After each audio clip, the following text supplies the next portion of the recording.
spice up your life.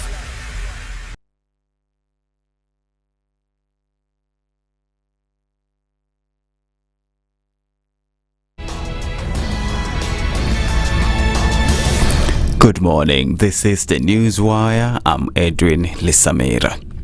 The Ministry of Labour has invited Kenyans interested in working in the Gulf region as nannies for interviews at the Nairobi National Polytechnic from 8 a.m. to 5 p.m. today. In a statement, Labour CS Alfred Mutua said 500 positions are available and the salary will range from between 41,000 shillings and 52,000 shillings per month tax-free. Mutua said the recruiting company will cater for all pre-arrival fees, including visas and tickets, but applicants will have to pay a medical fee of 13,500 shillings. Successful applicants should be able to travel to Saudi Arabia before the end of the year and early next year. Mutua further announced that a United Arab Emirates company will be in Kenya next week to hire motorcycle riders. 4,282 people are known to have been killed in accidents this year, compared to 4,090 killed in the same period of January to November in 2023. Inspector General Police Douglas Kanja said the figures point to an increase of 192 people who've lost their lives as a result of road carnage this year. Kanja appealed to all motorists to change their behavior this festive season to reduce road carnage. We also appeal to the owners of motor vehicles and border circles to collaborate with our officers to enhance discipline among the drivers. As we have deployed more specialized units, including formed police units and undercover officers, alongside the regular police, to intensify patrols, heighten both ground and aerial surveillance in the major towns. Kanja also emphasized that Kenyans should expect intensified patrols as they've deployed more specialized units to conduct compliance checks along major highways. So collaborating with the National Transport and Safety Authority to conduct crackdowns and road safety compliance checks on the major highways, and the Ethics and Anti-Corruption Commission to prevent corruption on the roads this festive season.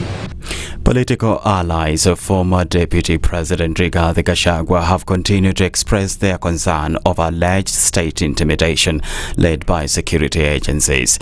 They maintain that investigations into last week's incident where goons attacked mourners, including Gachagua, are a calculated move to protect the perpetrators. On Thursday, Kiambu Senator Karungo Thangwa declined to record a statement with the DCI over the chaos. Thangwa, however, honored summons to appear before the detectives. His lawyer said the senator exercised his constitutional right by choosing to say nothing about the incident. So today again we have come again to answer to the same questions and inquiries, and we have stated our case as we did yesterday, that we have nothing to record about. We are victims of the circumstances and the situation. The violence was directed towards us or towards my clients, therefore they should investigate and inform us on the way forward. So again, we have elected to exercise our right to remain silent, and then I have left them seeking to clarifications from their bosses and the way forward. Meanwhile, the bereaved family that Gachagua and other mourners had joined to give their kin a decent send-off has denied involvement in the chaos. Jina yangu mimi naitwa Muigai Kengori. Sasa hakuna mtu ataweza kusimama wa Limuru wa Mangalaliga aliniona tukitangamana na mwanasiasa yeyote. Kwa hivyo hawakunihusisha. Sasa hata wengine kabla ya kijana yangu kupata hiyo shida, kwangu hakuna mheshimiwa alikuwa amekanyaga. Kwa hivyo sina ushirikiano na mheshimiwa ati ya kwamba tulipanga jama. French President Emmanuel Macron has said he'll name a new prime minister in the coming days after Michel Barnier resigned following a no-confidence vote in Parliament. In an address to the nation on Thursday, Macron rejected opposition pressure to stand down, vowing to stay in his post until the end of his mandate in 2027. He thanked Barnier for his dedication during his brief term as prime minister and accused the French far-right and hard-left of collaborating to bring down the government. French MPs voted overwhelmingly to remove Barnier on Wednesday, just 3 months after he was appointed by Macron. They united to censure the government after Barnier used special powers to force through his budget without a vote. That's the Newswire. I'm Edwin Lisamira.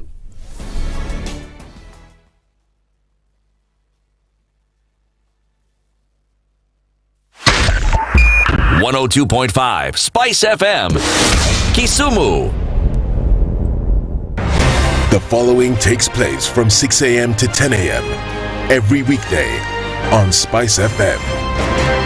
The man who looks at a beautiful girl and doesn't talk to her will end up serving lunch at her wedding. Aya, City, do like that. My father has killed a mouse. Will he fail to kill a man? Ameua panya. Small mammal, big mammal. Mtu atamshinda. I mean, I don't understand. What are they saying? How are we comparison? I mean, you kill a mouse. What are they saying? What they're saying is, my father has killed a mouse. Will he fail to kill a man? Name, surprise. Someone's name. The name surprised you? No, the name is surprise. No, what am I saying? I'm from Nigeria, man. I met somebody called I Believe. So your name is I Believe? Yes, my name is I Believe. But that's the short form. I said, excuse me? I said, yes, my name is I Believe. So what's the full name? I believe in the goodness of God. The Situation Room, Kenya's biggest conversation. You tune into Kenya's biggest conversation. My name is Ramanya. Amen. Amen. So 1 hour is over? Yeah. Oh, yeah. Okay. It gets over Can you imagine in 20 minutes. What the big boys have also done? I'm very proud of myself. When you understand about partnership in politics, it's like the way marriage is these days. When you're looking for a wife, you're like, oh, maybe you can help me pay for fees as I pay for the rent. Why should you have a lioness living in your bedroom? I have to tell you a story. I went for a prayer meeting, which was called for the spouses of candidates for senators and governors. And when I got to the gate, the lady who was the secretary, she refused to. She's telling me, no. Leo tunataka wa mama. Leo ni wa mama. I'm telling her, no.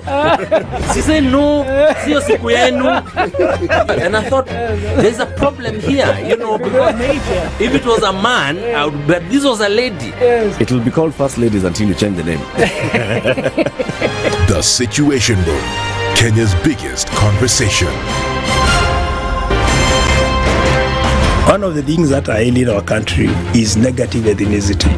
You find you as a state officer, instead of thinking as a Kenyan, you think like a tribal person. Let me tell you something. The biggest problem we have had in this country is a leadership deficit.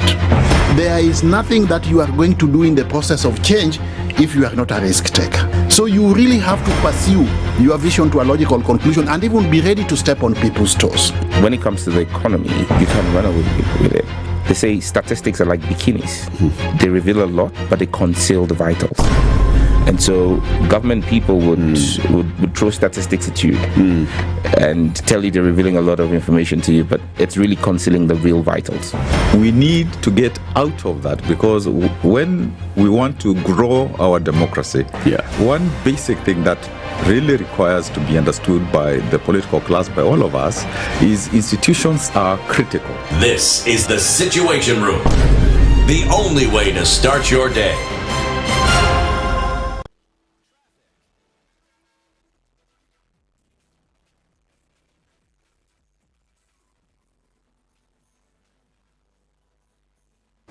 Traffic. Where art thou, traffic? Well, at this hour of the morning, one can almost predict comfortably that east or west, north or south, the traffic will be scanty. So take your pick.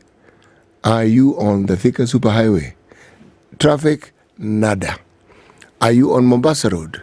Traffic, nada. Meaning there is no jam. There's a few vehicles traversing the landscape here and there. Wayaki Way, Jogo Road, Kiambu Road, Landis, Mombasa Road, Southern Bypass, Eastern Bypass.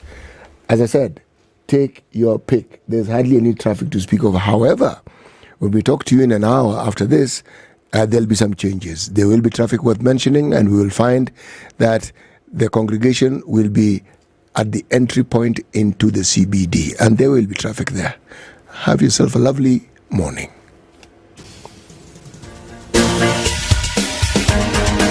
This is The Situation Room, the home of hard-hitting political commentary and penetrating insights about the state of the nation. This is a talk radio experience like no other. The Situation Room, a place for hard truths, debates, and elevated conversations. The Situation Room, witty, political, engaging, deep, controversial. In the room, we have C.T. Muga, researcher, academic, seasoned political observer, a fountain of wisdom in these politically uncertain times. Ndu Okoh, Nigerian by birth, Kenyan by choice, communications expert, Pan-Africanist, a truth seeker and believer in people power, and Eric Latiff, agent provocateur, the man in the chair, seasoned journalist, news hound, a man who believes in punching up, not down. This is The Situation Room, the only way to start your day.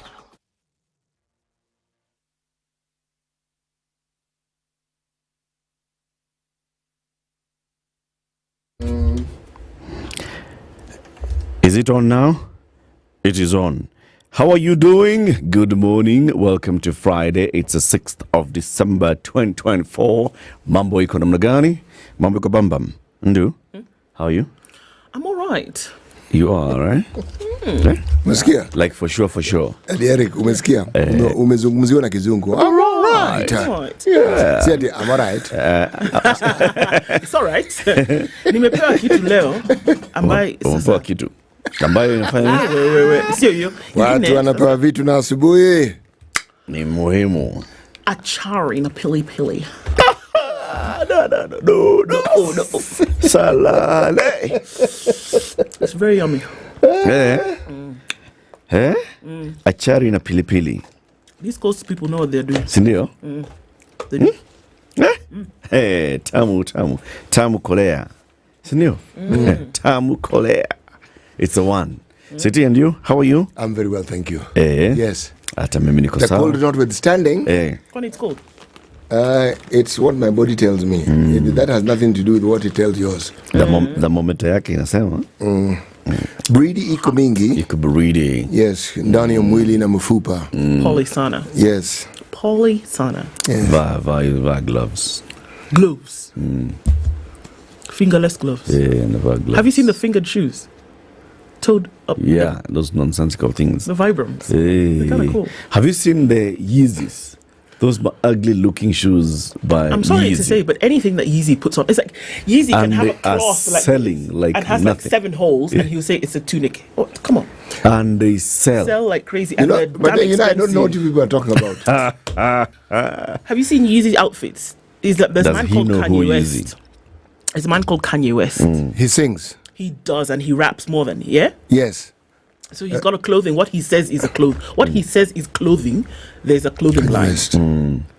You can actually have what you think is a t-shirt, and it has no sleeves. It has like 4 holes, and it can sell it for $170. And people will buy. You know, launch it today. By 10 o'clock, it's gone. Finished. You and me, that such things, I find it is okay because somebody's spending their money how they want. Some shoes. Huh? What are you saying? See, me, I see some people walking around with torn trousers here. And then they tell me that they bought them. So you see me. Even you're wearing torn gloves. But that's where the Yeezy thing came from. No. This is chopped off. You know the stone? The gloves are intact. The tip of the fingers. Umekula gloves. We see you. Surely. How are you this morning? I am well. That's good. Yes. That's good. I am above the weather, like Lydia You guys said. look nice in these colors. You look really nice in yellow. You look nice in red, I must say. All right, you look lovely in black. No. I wasn't asking. No. I know you're not asking. Like, it is No, but music. like we really do. Child of look God, nice. believe me. You look really black good in suits black. you Oh my perfectly. God. You know it matches your hair. And So especially allow that me to hair. give you guys a compliment and just let it go. All right, we are quiet. This is because dark toned skin, first of all, is just, the darker the berry, the sweeter the juice. But then the brighter colors against dark skin just looks really good. Dark skin is who? So just accept that Ndu is rubbing your ego this morning. Wait, and so Eric and I have allow dark skin. Nice mocha chocolate skin, my God. Okay, sawa basi, mocha chocolate. Where mocha? Umesikia chocolate? Sawa basi. It's nice. Just accept. Well, Misha. It's Moran's Golden Cup. Oh, in December season. Misha. Time when the Morans meet Kabisa. to fight for football glory. Yes. Wow. Hey. Lydia, if you don't stop this thing, it will continue playing until tomorrow. If you don't stop it. Sasa amecheza mpaka mapro advert zote za the whole hour. Zimecheza. Wait, by the way, weekend is coming. It's here already. Si ndio hiyo? Hebu weka hii song. Basi. Tuende kwenye weekendi. Hey, don't joke, Omera, don't mess. It is the weekend. Aye. City. Yes, please. No, I don't get. You know, it is good to live long. You don't only see, you hear things. Hey. Unsettle city, let us. We completely. Wacha nikwambie City. Hii ni December. Dirty December. Hii ni December. Hey. Na hii ni weekend ya kwanza, no, ni ya pili ya December. Namekwambia nini? Nasi mayai. That one I heard. Nasi mlango. Lakini utafanya nini? Utafanya nini ndu? Utagongewa. Basi. Indian naitwa Bill of Rights. It is by Saru and Furthermore. These two, they collaborate very nicely. Very, very nicely. They collaborate very. They're the same ones who did that song of Niko na pesa na kushinda babako. Did you know that song?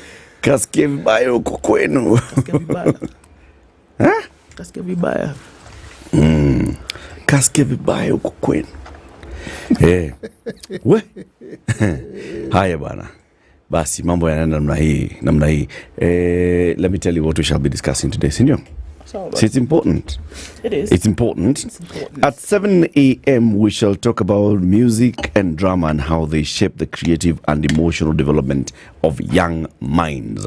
We'll be joined by a young mind, Nyabia Sigei, who is a singer and actor at Brookhouse School. And we'll also have a teacher from the same school, a music and drama teacher from Brookhouse School, Ian Bogwa. Jajian. He will be here. This man is everything art, okay? He's very dramatic. He's very musical. He's an artist. He has been in the theater and all these places for very many years, and now he's teaching it and passing it on to the younger generation. He will be here alongside Nyabia Sigei. They will be telling us about, how and what they're doing. Brookhouse will always has these plays. Yeah. Beautiful. Very well done. Very, very, very good productions. So let's hear about this year's production at Brookhouse. 8 o'clock, we're going to talk about justice. It will be our Justice Thursday on a Friday. We can change things the way we want. After all, SCS, who used to be a governor, who used to be against the government, today is Shubali. You want. Watu wengine wanapinga na hata wajaenda airport. Lady Justice Josephine Mongare will be joining us at 8 a.m. to talk about upholding human rights in a changing Kenya, and we will see how are we doing in terms of the fight for upholding human rights. At 9 o'clock, we shall engage on governance and corruption, engaging voices. Helen Mudora is the civic education manager at Uraia Trust, and Sonia Aima is a public accountability officer at the Institute for Social Accountability. The two ladies join us at 9 a.m. to have this conversation. Mambo inakaaje kwa hivyo? Hivyo sawa. Inaka bam, sindio? Kabisa. Okay, then let's take a look at the weather forecast. City, you are going to do like that, right? Yes, I will. 21 minutes after 6, we are live streaming everywhere. Say hello, and we'll be acknowledging your presence shortly.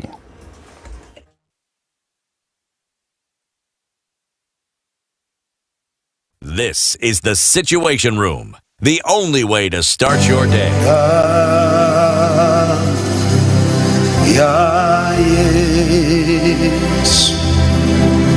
New Life Prayer Center and Church chini ya Pastor Evangelist Ezekiel inakutangazia ibada kubwa ya meza ya Bwana. Tunapokutana kwa mwili wa Yesu na damu ya Yesu, tunapeana chakula kwa yule mtu wa ndani. Baraka za kufunga mwaka 2024, kupokea nyota, uponyaji, unabii pamoja na kufunguliwa kabisa. Ibada hii itafanyika tarehe 4 hadi tarehe 15 mwezi wa 12 2024. Mahali ni Mavueni, Mombasa nchini Kenya. Watu wa dini zote, watu wa mataifa yote mnakaribishwa. The weather with SpiceFM.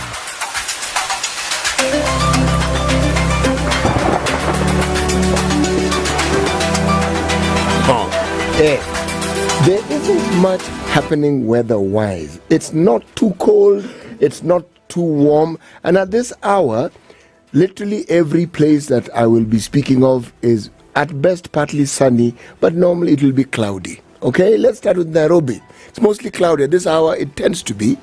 It's at 16 degrees. Kakamega, clear, 17 degrees Celsius. Mvita, Mombasa, mostly sunny, 26. That's what you expect in the course of the day. Kampala, mostly cloudy at 19 degrees. New York, New York has gone back to the zero position they were in before, and it is actually freezing cold in New York. Lagos, Nigeria, 25 degrees Celsius, partly cloudy. Johannesburg, 21 degrees, mostly cloudy. Kinshasa, Congo, 22 degrees, mostly cloudy. London, UK, 8 degrees Celsius, mostly cloudy. Nakuru, Town East, 12 degrees. Mogadishu, 26 degrees, that's fairly warm. Lugari, Kenya, that is mostly clear at 11 degrees centigrade. Dongcheng, China, 5 degrees Celsius, cold. Kisumu Central, 19 degrees, mostly clear. Addis Ababa, it's actually cold now, 7 degrees clear. Dar es Salaam, Tanzania, 26 degrees Celsius, partly sunny. Paris, France, this is warm for Paris, 10 degrees Celsius, mostly cloudy. And Malindi, Kenya, 27 degrees and partly sunny. Have a wonderful day as you go into the weekend. Thank you.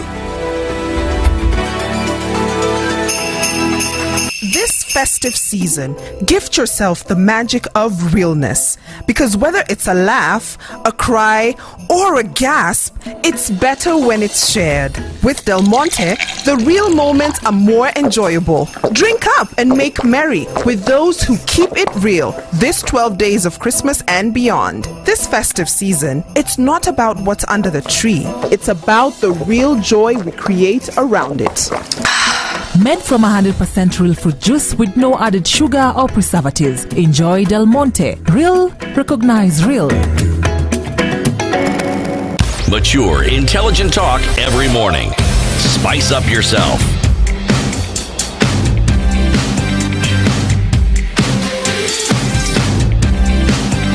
Mornings done right.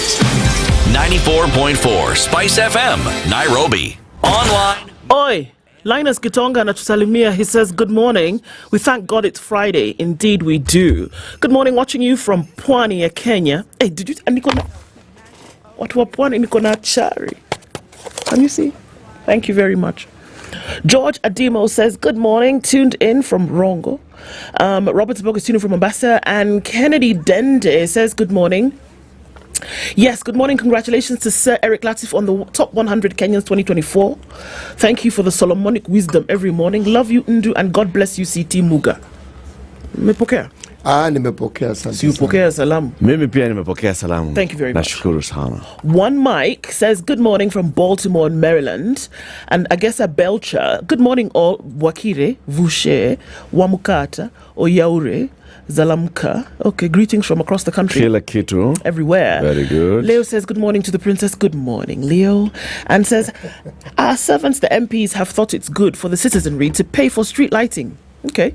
Curious, if you don't have street lights, you will be exempt. Kisa Daniel says, good morning. Nawatakia Ijumaa njema na weekend yenye baraka. Amen. Good morning, darling, in from Malakal in South Sudan. That's Zach Okere. Sir George Gashori is happy that it's Friday and watching you all for a good weekend. Wishing you all a good weekend, essentially. Good morning, Kenya says, Musi Els, good morning to you. Onganyi Malala says, you are good people. Amen. Asante sana. Continue doing the Lord's work. Mm-hmm. Rose Grace is tuned in from Tamu and is giving us all lots of love this morning. Bwangi Juma says, good morning. How are you? We are fine. For the most part. Head screwed on right, at least for now. Felix Shihemi says, good morning, tuned in. Edward Ngonze says, tuned in from the UK. Thank God it's Friday, indeed we do. Abera Bethwell says, good morning. Gesha, tuning from Gesha. Ndu, if I may ask, does the president know that Bungoma money given to a church could build 10 GSS classrooms? My brother, it's a mystery to me as well. Si church wajenge hiyo class. Church basi wajenge class 10 Bungoma. See, I'm sure Bungoma falls amongst the places where classrooms are supposed to be built. If school, then there's an opportunity for that church too. Very good. Or if there is a lab class that needs to be built somewhere in Bungoma. See, now the church has money. Church imekata pesa. George Okoh is greeting all of us. Pap D says I should ask CT if there was a criminal terror gang among the Buluya called Angola. Did you know that? Or Angola Msumbiji. There was somebody whose name I'm not going to mention. I might get sued, but he was associated with it. Yes, and it did terrorize people. Okay. Yes. Sadly. But it really terrorized people. Okay. And during the clashes that we had in the 90s, they participated fully in terrorizing people. In returning the terror that had been rained on the people of that particular area. Yes. Yes. Hiya. Emmanuel Chichi, my cousin's name is Chichi, says good morning. Good morning to you. John Wangi says Sikunjama to you too. Iregi Wajohi says good morning, tuned in from Mombasa. Eric, while you were away, says Msamimia. Ndu Red Taifa Leo in Kiswahili. Fantastic. She'll do it again today. I don't know about that. And CT translated it. It was great. Nice. Sandra Sherry is tuning from Costa Rica. Says, good morning. Kenya is a rich country, yet many are in need. I think the same can be said for quite a lot of countries around the world. Good morning, Ndu CT. Eric. Richard Dera says, good morning. Emmanuel is here. Chris Mora says, Eric amerudi na zake. Sasa hiyo ni gani umerudi nayo? Na stress CT na hiyo wimbo jameni. Cheza tu. Unamuliza kama amegongewa. Hapana. Hatujauliza mtu yoyote. Sylvian says good morning. Akili Akiki says good morning. Philip Bolo is saying Latiff. How many times did I call you? Are you asking CT kama amegongewa? Amewahi gongewa? The People's Observer is here. And he says the president is angry, the citizens are hungry and angry. So, join the party. All of us are here together. Hey, Mtuflani, where have you been? CT, are your socks also colourful? They're black. They're black. Sorry to, dash your hopes. Patrick Ocheng is tuned in this morning. Aidan Isaac says good morning. Kiprotich Enoch says good morning as well. Have a blessed day and weekend. Jack Awere says good morning. So many people online, many smiley faces, laughing with tears. Everybody karibuni sana and good morning. Hiya. So now, City, where are we this week? We are still in the People's Republic of Mozambique. Of Msumbiji. Actually, good point you've made there. Yes, this country is separated by very many countries, but it is also separated by the Indian Ocean from many countries. The countries that the Indian Ocean comes between them with the Comoros, Mayotte, and Madagascar. You've heard of those countries, didn't you? Right. Today's proverb, this is a final proverb from this People's Republic. Okay. There are no shortcuts to the top of a palm tree. It is true. There are no shortcuts to the top of the palm tree. That's true. So one of my cousins, distant cousins, is a palm wine tapper. Right? And I remember he said once, you can't bend the tree to tap the wine. If you want that wine, you have to go to the top. You have to do the top thing. You have to get there. Yeah? You want it. You cannot just play games with it. Nah. So now that it's 6:30, so we just take a break to take a look at traffic. And as we do that, so we talk about employment creations in the country. I mean, youth unemployment, same was up. Youth unemployment, same was up. In comes KCB Foundation, and they decide, you know what, we need to do something as a responsible institution that's been here for the longest in this country. And they came up with the Tujiajiri program. And what's the Tujiajiri program all about? It's all about empowering and equipping unemployed and out-of-school youth, that is 18 to 34 years, in the informal sector to start and grow micro-enterprises. The Tujiajiri combines vocational skills training, business development training, access to finance and business mentorship. So youth from across the country come together, they're trained, they're upskilled, they work in collaboration with TVETs, and then those youth then graduate out of that, and they're helped to kick off their journey. Amazing. Beautiful, beautiful stories that we'll be hearing from the youth that have actually benefited from this training, the Tujiajiri program. It'll be coming up in a couple of days. It's 28 minutes to 7, so we do the traffic thingy, right? Sir. Sisi ndio nasoma traffic? Yes. Siti, angalie barabara vile ziko, alafu tutuambie shortly. Yes.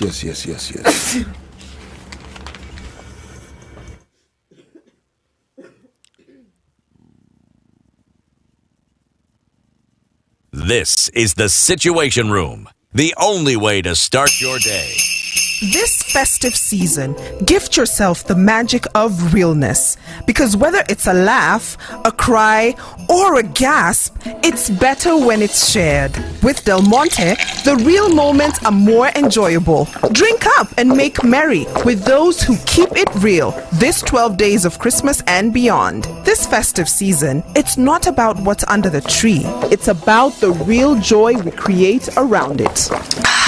Made from 100% real fruit juice with no added sugar or preservatives. Enjoy Del Monte. Real, recognize real.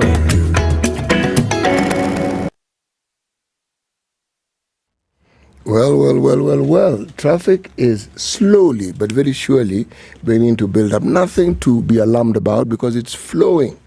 Again, the usual suspects. Thika superhighway. Huge suspect.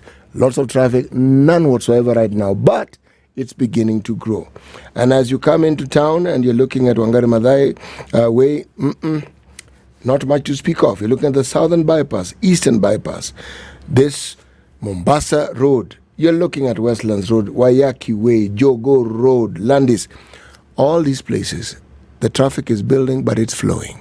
There is nothing to be alarmed about. But again, in an hour's time, this story will change, and we will tell you how it has changed. Mature, intelligent talk every morning. Spice up yourself.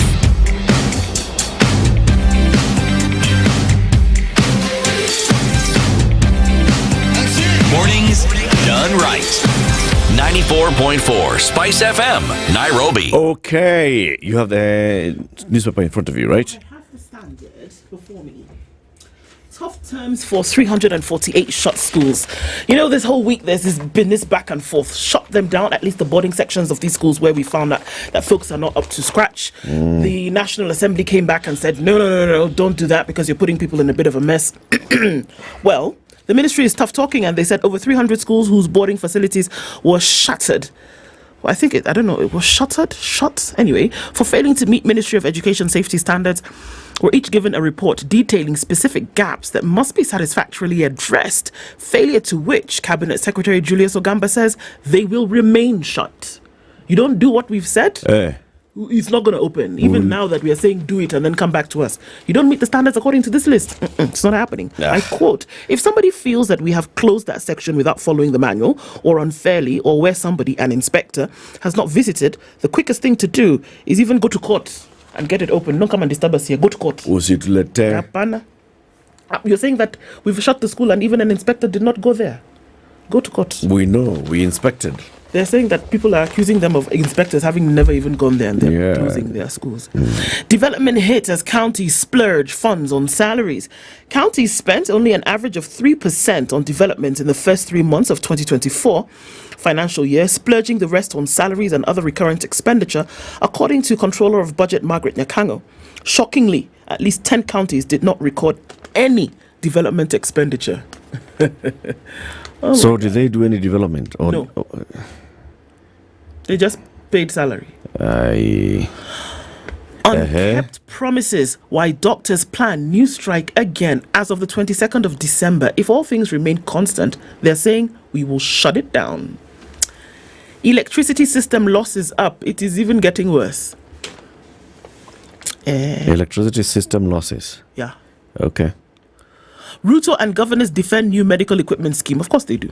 Do you expect anything less? Yes, that's an evil. You gani? Understand? Sasa ya nation. Tumbia nation pale. Ile nation. Yeah. Sasa, on the headlines of the Nation this morning, Shah deals. Ruto fights back as queries mount. President William Ruto yesterday maintained that counties were not forced to sign into a multi-billion shilling medical equipment scheme, even as the identity of 7 companies contracted to supply the kits remains a closely guarded secret between State House, the Health Ministry, and a new few county officials. The project has mimicked the biblical Tower of Babel. As conflicting voices continue to throw confusion into fine details that would have allowed the public scrutiny of the contracts that counties will be tied to for at least 7 years. Yeah. So mtu alisign ati huyu mtu ana akili kweli.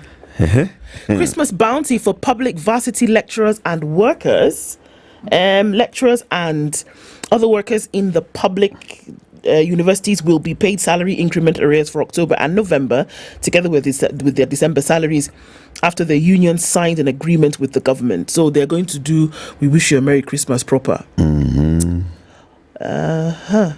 Oh, let me just read that quote from the president. There is nobody who forced them, the governors, to sign any contract. That is the truth. Nobody was forced. You have to be a fool to be forced to sign the wrong thing.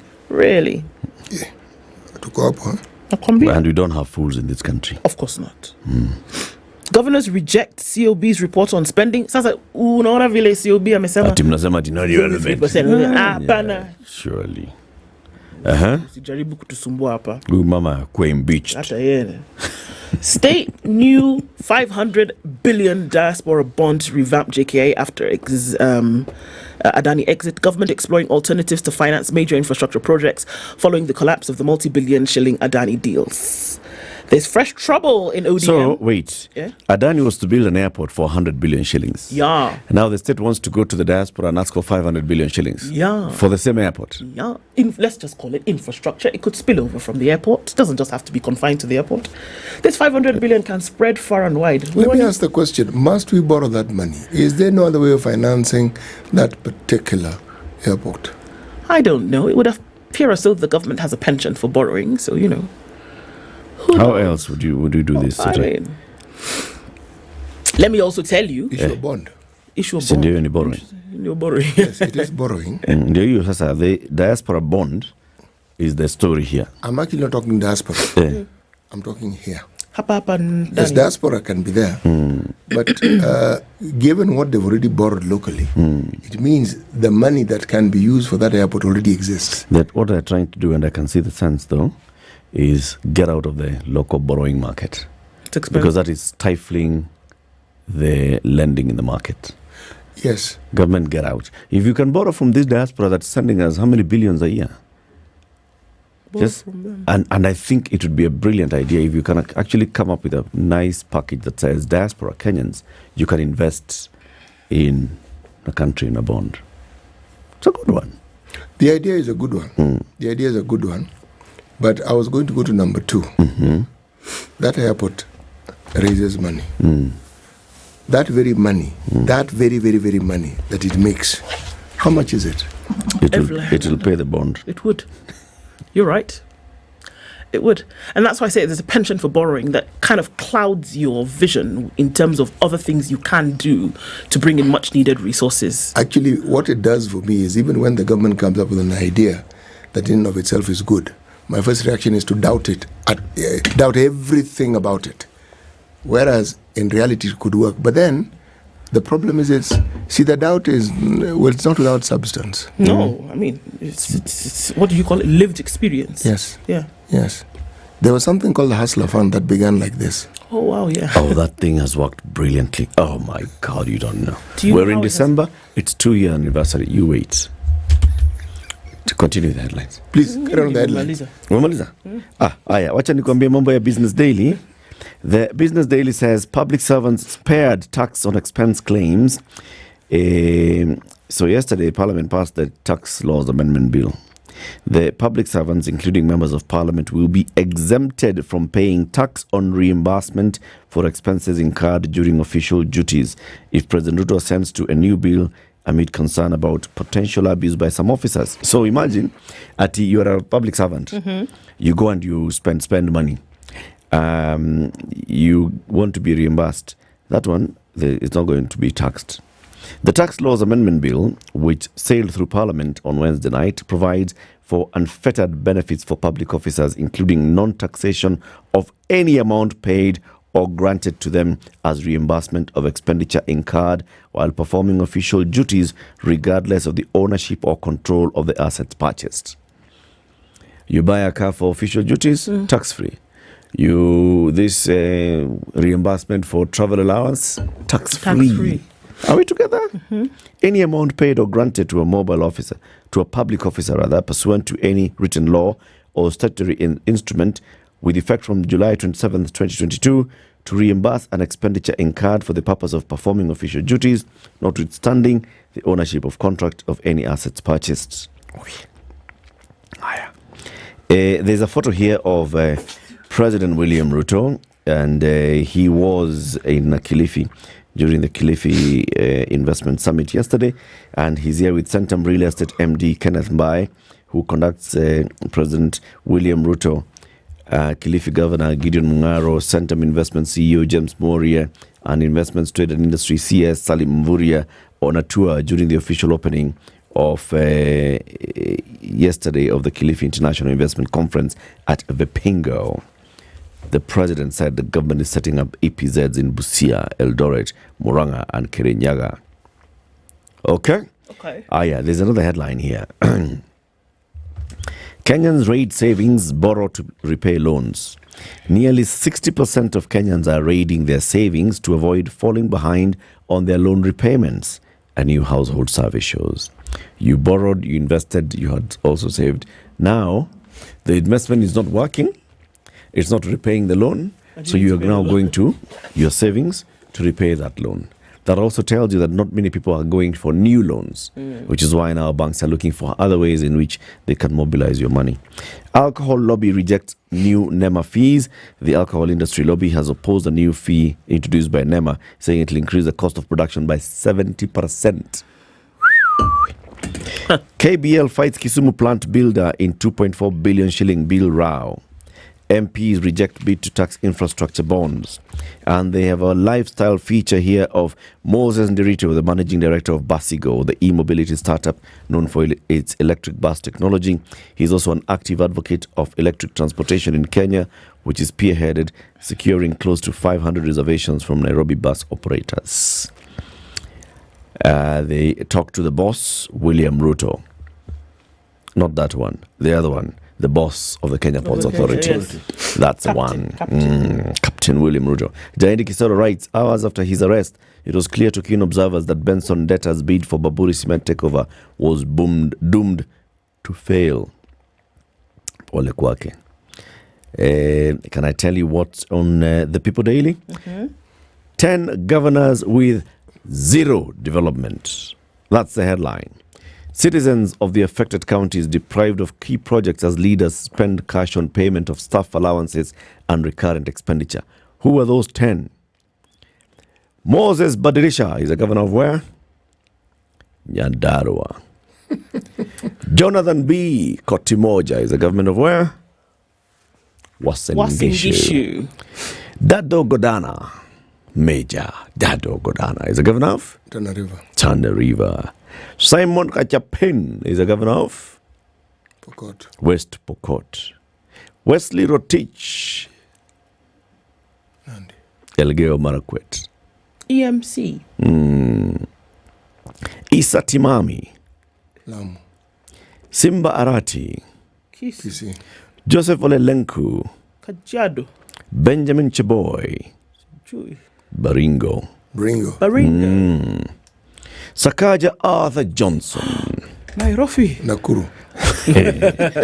Those ones that I've just mentioned. They've not developed anything? Zero development. Oh, stop it. For this real? is according to, the report by the Controller of Budget. And that's why now the questions start emerging. Okay, what do you mean exactly? Because the Controller of Budget is looking at paper. Yes. You asked for money and it was on this, it was on this, it was on this. It's visibility. It's not voodoo.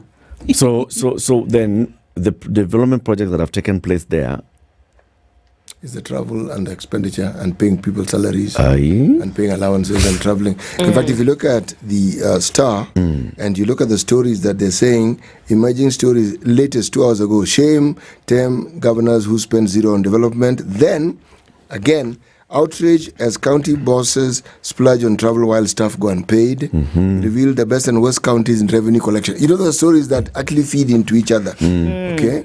Then we look at what else it is saying. Goodness gracious me. Cancer ward. Duale hits the road over asbestos roofs. Okay.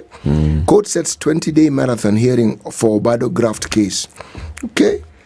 You know this thing of 10 governors who spend zero. It's repeated so many times. I'm thinking, the governors also reacted to this. Ahmed Abdullahi, the chair of Council of Governors, I saw that statement, and I think we need to have some clarity from both officers, from the Controller of Budget. When you say that there was no development expenditure at all, what exactly are you saying? What are you saying? There's no documentation or evidence. And the question would come, as the Controller of Budget, right, you know what the law says.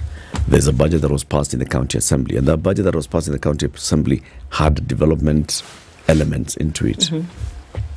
When they were seeking approval for these expenditures, and they passed the threshold that is constitutional, or even the threshold of what the County Assembly has passed as a budget, why did you approve? Because by the time you're going to say for the release of money, it's pegged to a particular activity. Yes. And if you say, okay, go ahead, then it must be that money was going towards a particular development activity. Yes, but do you ensure that activity is actually done? Is that your job? Yes. So are we talking about activities that were budgeted for, monies were asked for, monies released, and yet there's no development? How do you then know? Because the line is complete, I would assume, then coming from the Auditor General. That's when you'll be able to say, actually, it did or did not occur in the manner in which it was initially planned for. Or are we saying that these people never asked for money for development? Yeah, so there were vote items that had development in it.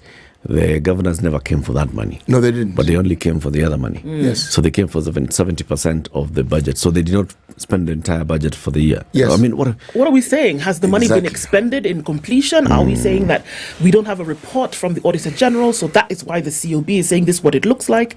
It just seems that there's something missing. All the elements are not there really. Because when can you unequivocally say that there was zero development?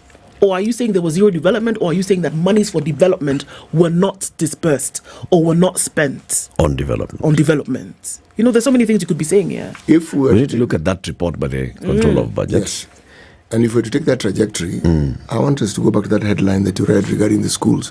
Yeah. Have we been afforded the details of what it is that the CS for Education was saying is what they had asked, the asks? Yeah, it's in this article. I'll tell you about that when we get into the story. Okay. But there's certain things that they're asking for. Okay. I'd like to know what those things. We'll get there shortly. Yes. So those are the headlines in the People Daily. Tell us about the Taifa Leo. My new favorite thing. Tuambie yaliyomo. Yali who? Omo.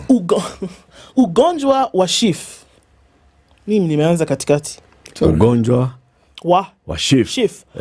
Baadhi ya wagonjwa wanaohitaji upasuaji walazimika kulipa pesa taslimu licha ya kuwa wanachama wa bima ya SHA, huku wengine wakiambiwa kujaribu baadaye mtandao wa SHA ukirekebishwa. Hey, wonderfully read. Thank you. It's clear. Clear kabisa. Well, intonation kila kitu sawa child of God. Merci bien. Yes. Urafiki wa Ruto na Raila unavyopasua ODM katikati. Hivi. Kama pazia kwenye hekalu. What? Sawa. Kama ni hivyo. Kama? Hekalu is temple. Remember 3 p.m. on that day. Lama sabakthani. 3 o'clock. Okay. Hivyo ndio urafiki wa nani na nani? Ruto na Raila. Unapasua ODM katikati. Kama pazia ya hekalu. Haya basi. Somo la uzalendo liko njiani. Watoto kufunzwa kupenda nchi yao iwapo mswada wa Carol Omondi utapitishwa. Carol Omondi itapitishwa. Nice. So Carol Omondi unamjua? Sinamjua. Watoto kufunzwa kupenda nchi. Love for your country. That's actually patriotism they're speaking patriotism, yeah. Iwapo mswada, if a bill by Carol Omondi is passed. Yes. Now read the whole headline again. Somo la uzalendo liko njiani. Watoto kufunzwa kupenda nchi yao iwapo mswada wa Carol Omondi utapitishwa. Somo la uzalendo sasa ni nini? It's patriotism. Civic education. Civic education. Children will be taught in schools, essentially, patriotism if the bill is passed. The bill guarantees that will be a must subject. It will be a subject in school. It must be taught. Voilà. Yes. Okay. This one I must read. Unajisi wa kusingiziwa wa aonja uhuru. Unajisi wa kusingiziwa aonja uhuru. Wanyeki amekaa jela miaka 17 baada ya kusingiziwa na binti zake tu wadamu. Me, I've read it the way they've said it. The last word? Wadamu. Zake tu wadamu. There's actually the number 2. Wanyeki amekaa jela miaka 17 baada ya kusingiziwa na binti zake wawili wa damu. Yes. His blood, you got it. His blood daughter. It's a story of... remember the gentleman who was accused wrongly of having molested his... Right. Yeah, that's the one. Okay. So he's free now? He's free. Okay. But that wasn't too painful. No, that was actually excellent. Very good. Very well done. Thank you. Fantastic. Haya, sasa tuanzie hiyo story sasa. Wacha nikwambia Ugamba vile anasema. Siti hajafanya nini zake? Atuambia. Oh, he did. Siti actually did. I heard it. Okay, it's on page 4 of the Standard today. Tough rules for boarding schools. Tough rules for schools. Education Cabinet Secretary Julius Ogamba said each school was given an institution-specific report with highlighted gaps that must be addressed ahead of January school opening. He went on and on. He says, we shall... Sources in the Kenya Private School Association said they will not allow the ministry to close them down. We shall move to court because it seems this is the language the government understands. Thursday, Ogamba said schools will have made corrections will apply for fresh inspections, which only those who pass the test will reopen. Reports seen from sample schools revealed that the ministry has set tough rules which the institutions must observe to reopen. The ministry wants schools whose boarding facilities are not up to standard constructed afresh with strict adherence to safety. All boarding facilities with triple-decker beds and wooden beds must be replaced with ideal ones. Ideal meaning not wood. To ease congestions in the schools whose boarding sections were closed, the ministry wants the spacing between beds to be adjusted to comply with the safety standards manual for schools 2008. The sample reports also reveal that most assessed institutions had bed spacing of less than 1.2 meters, while the corridor or pathway space was less than 2 meters. This, the report says, is contrary to safety guidelines. Thursday, Ogamba told MPs that moving forward, all schools must carry out admissions to the boarding sections based on availability of bed capacity. There is a safety manual that each boarding school is supposed to adhere to, and this is the one used to audit whether they met the requirements. And those ones that did not meet were informed individually. And if you do not rectify, you will not open in January as boarding. You will continue running as a day school. Another condition is that pre-primary school teachers should not be admitted in boarding institutions. It also emerged that boarding schools must install CCTV cameras before opening. Speaking in the Senate, Ogamba said it will not be automatic for these shut boarding schools to open in January. So just because you've done those things doesn't mean you now say everybody all and sunder welcome. We still have to come back and make sure that what you've done is up to scratch. So what stops them from coming before January? No, they can. If they say that they've done, then you come and inspect, and it happens to be before January, and they say it's okay, well and good. But if you've not done it, you will not open. You will run as a day school. That's what he said, and he says he's not walking back on this. Let me ask you. Yes. Is Ogamba insisting that they actually inspected all these schools? He's insisting that they did, and he said that if you think we didn't expect, call police. Oh my goodness, he's taken that route. Yes. And he's also telling people to go to court if they want. Yes. Oh dear. Kwendeni kotini. Lakini shule mutajenga. Yes. So how do we know that they are going to inspect this time? That's a good question. And how is it that we get towards the end of the year and they're 348? What were they doing the whole year? That's a very good question. Are we saying, we asked the question, that they were told and then told and then told, and now they've said, okay, we've told you enough, this is it. So there are some schools that have wooden beds. Yes. And there's some schools that the hallway, now get this, the hallway. So if it is a hallway, what does that mean? That it is in a building. It is already constructed. So if it is 2 meters and they're saying it is too narrow, what do you think that means if they wanted to extend? What does that mean? Guesses, anybody? I'm not even asking that question. Bring down the wall. The inspection should be when it's being built. Yes. Not now re-inspecting a built structure. No. When it was being built, there were certain designs that were approved. The designs must have complied with the requirements. And there are different people who are involved here. Yes. There's people from the Public Works. Yes. And there's people from the Ministry Inspectorate. Yes. And you're telling me that those schools actually got licensed to operate as schools with boarding facilities without this inspection having taken place. I keep telling you that the Ministry of Education is a monolith of activity, that there are education assurance inspectors. I don't know what they do from January to December, but they are actually assigned to county. You understand?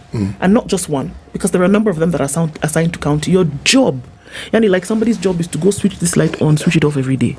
Your job is to ensure that some of these things are actually happening. So one has to ask the question that what do these folks do in the calendar year?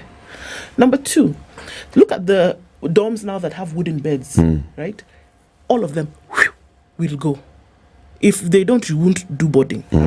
And then now, if you decided that in a hall that takes 70 beds, right? And you've only spaced 12 inches, a foot between each of them, they're asking you to increase that to 1.2 meters between each bed. Which means reduce the number of beds. Reduce the number of beds in the room. Build an extra dormitory. Exactly. And this thing should have happened. You know, the president is really, really frustrated and angry. But instead of getting angry at people who've never been to the airport, I think he should get angry at people who've never gone to schools to inspect schools. And you're paying them a salary every month. Yes. People who have never really gone to do their job in the Ministry of Education, in the Ministry of Public Works, in the Ministry of all these ministries, those are the people who the president should be angry at. Wengine hata kama sijaienda airport ni sawa bwana, hiyo ni sawa, mimi sijaenda airport. Mimi hata roundabout sijaona. Ni sawa, sijaenda airport. Ni sawa, sijalala hospitali, lakini ni sawa. Lakini can you talk about these ones? There's something rotten in the state of Denmark here. Stinking. Because we get to the end of the year and you're telling me all these all these institutions. This is BS. Huh? And suddenly there are all these issues that are being... BS. That ministry should be disbanded. Anyway, it's 7 a.m. Time for the news. Spice up your life.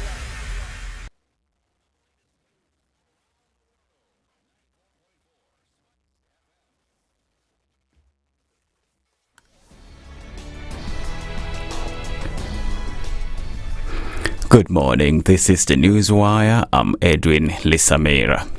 The Kenya Union of Clinical Officers has protested its exclusion from the Social Health Authority or SHA empanelment.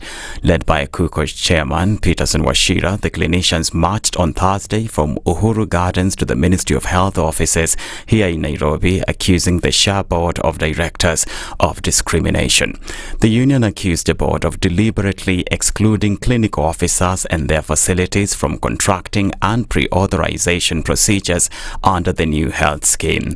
They called on President William Ruto to disband the board and reconstitute it with individuals who understand the mission and vision of universal health coverage. A majority of the private facilities in the country are owned by clinic officers. But when Dr. Abdi and his team sat illegally against the SHA Act, against the Health Act, against the Clinic Officers Act, they decided they are not going to empanel and contract facilities by clinic officers. And the cartel that was bedeviling NHIF has started to regroup. It is regrouping under SHA, and it is extending its tentacles from SHA to this Ministry of Health and to the KMPDC. Now what these officers are doing who are at SHA are now subverting the law to actually amounting to what I can call legal captive.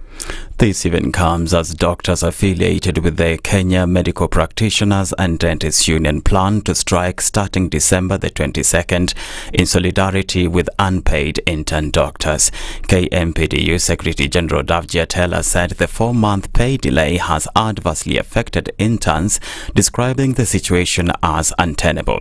Meanwhile, the interns protested outside the Ministry of Health headquarters in Nairobi on Thursday, demanding 3-month salary pay. Waving placards and blowing vuvuzelas, the interns said the 965 million shillings the ministry released last Saturday only catered for one of their 4 months' arrears. The government has announced a comprehensive plans to phase out all asbestos roofs in the country over health concerns. Environment CS Aden Duale has said he's written to 3 ministries asking them to enforce the removal of the roofing thought to be one of the main causes of lung cancer. Speaking when he appeared before the National Assembly's Petitions Committee, Duale said the ministries had up to the end of this month to enforce the removal of the asbestos roofing. I'm not a medical doctor, but I can contribute the high incidence of cancer in our country to the use of these asbestos. And it affects the membrane lining of the lungs. Now it's raining everywhere. The water that comes from these asbestos roofs, with all the health risks it has, is what Kenyans are drinking. It's very unfortunate to say that, and I apologize on behalf of the previous administrations. Government and religious institutions as well as schools and hospitals laid in buildings still under asbestos roofing 18 years since it was banned in the country. Parliament has adjourned its regular sittings for the 3rd session ahead of its long recess beginning today to February the 11th, 2025. In a communication to the House, Speaker Moses Wetangula noted that Thursday's sitting marked the conclusion of the regular sitting of the 3rd session of the 13th Parliament and the beginning of what he described as a well-deserved break. Senate Majority Leader Aaron Cheriot hailed the Senate's commitment to concluding crucial bills such as the coffee, tea and sugar bills, which will greatly benefit the farmers.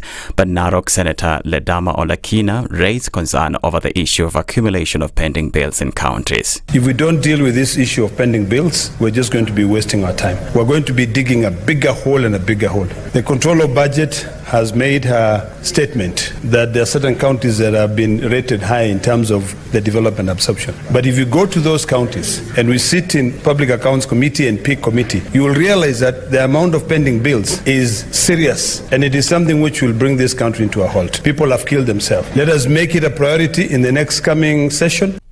South Korea's ruling party chief has called for President Yoon Suk-yeol to suspend his duties soon, saying that citizens could be in great danger if he remained in power. Hang Dong-hoon of the People Power Party added that the party had received credible evidence that Yoon had ordered the arrest of key politicians on anti-state charges when he declared martial law. Yoon shocked the country on Tuesday night when he declared emergency martial law, citing threats from anti-state forces and North Korea. But it soon became clear that his move had been spurred not by external threats but by his own domestic political troubles. The order was abruptly reversed hours later after 190 MPs voted it down. That's the Newswire. I'm Edwin Lisamira. SpiceFM, Nakuru.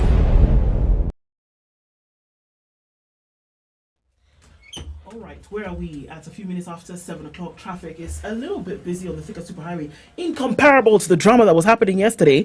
And on Outer Ring today, actually, people are getting where they need to go without an issue. There's a little bit of inbound traffic as you just get in from Embakasi. And also coming in on the Eastern Bypass, we will see some traffic. It has already started to build as you find your way towards North Airport Road and then out towards the Cabanas interchange. Coming in on Mombasa Road doesn't look too bad either. You'll get in from Mlolongo and then get to Syokimau with a little bit of traffic in and outbound, but we're fine. As you get to Capital Centre, it's all going to clog up, and already traffic is building on Landis Road, getting out towards Kamkunji at the roundabout. It's very busy on Haile Selassie already. Uhuru Highway is going to be crazy. I can tell you that from now. As we take a look on the Northern Bypass, and then also coming in from Kiambu Road, Limuru Road, all of that doesn't look too bad for now. Let's see what happens as we clock in at 2 traffic hour in a short while. We'll talk on SpiceFM KE on X, hashtag the Situation Room.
It is 8 minutes after 7. How are you doing? It's the 6th day of December 2024. Merry Christmas, Happy New Year, Happy Easter, and everything else that goes with it.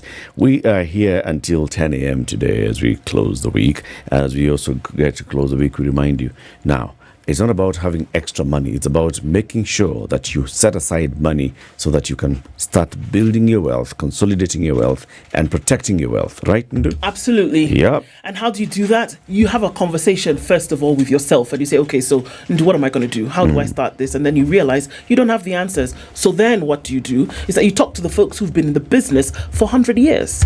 And they've been able to guide many, many people through this. And folks have been able to get to the point whereby they're able to actually start to look at the little that you have, the lots that you have, and put it towards making sure it can become something for you in the future. We're talking about priority banking with Standard Chartered. You're going to send them an email, wealth.kenya@sc.com. Somebody will definitely respond to your email. You'll come in, you'll have a chat, and they'll let you know how you can start to create, grow, and manage your wealth. Indeed, and that's very, very, very important. So we are going to have two guests, and we'll be talking about, how music, drama, and all can help shape young minds into big minds. And we are now joined by Nyabia Sigei, who's a singer and actor at Brookhouse School, and Ian Bogwa, who is a teacher. That's it. Good morning, Ian. Good morning. How are you? Salama salamin. Very good. Welcome to the hot seat of the situation. Asante sana. Asante sana. It's been a long time coming. It's been a while. It's been a while. Aye, surely, man. But it's happened. This is the right time. Yes. Yes. Things happen at the right time. Yes. Things do happen at the right time. Yeah. Nyabia, you've also here. You are. Hi. Hello.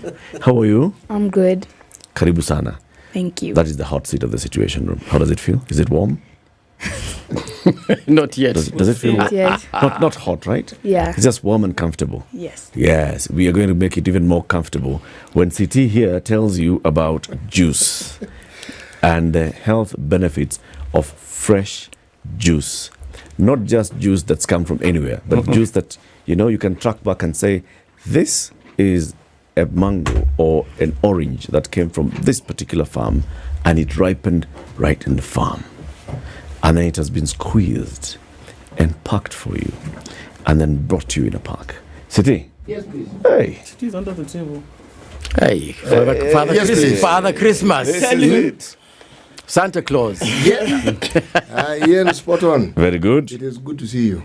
Nice to see you after decades. Yes. Very many decades.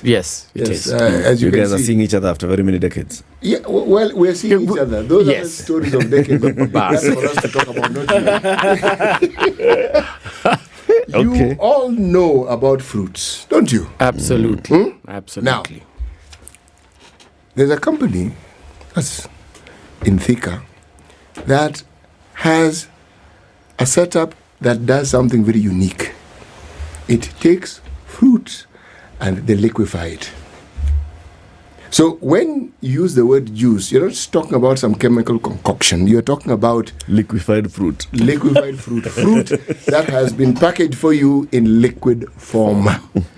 And beyond just the lovely taste, there are nutritional benefits that come along with it.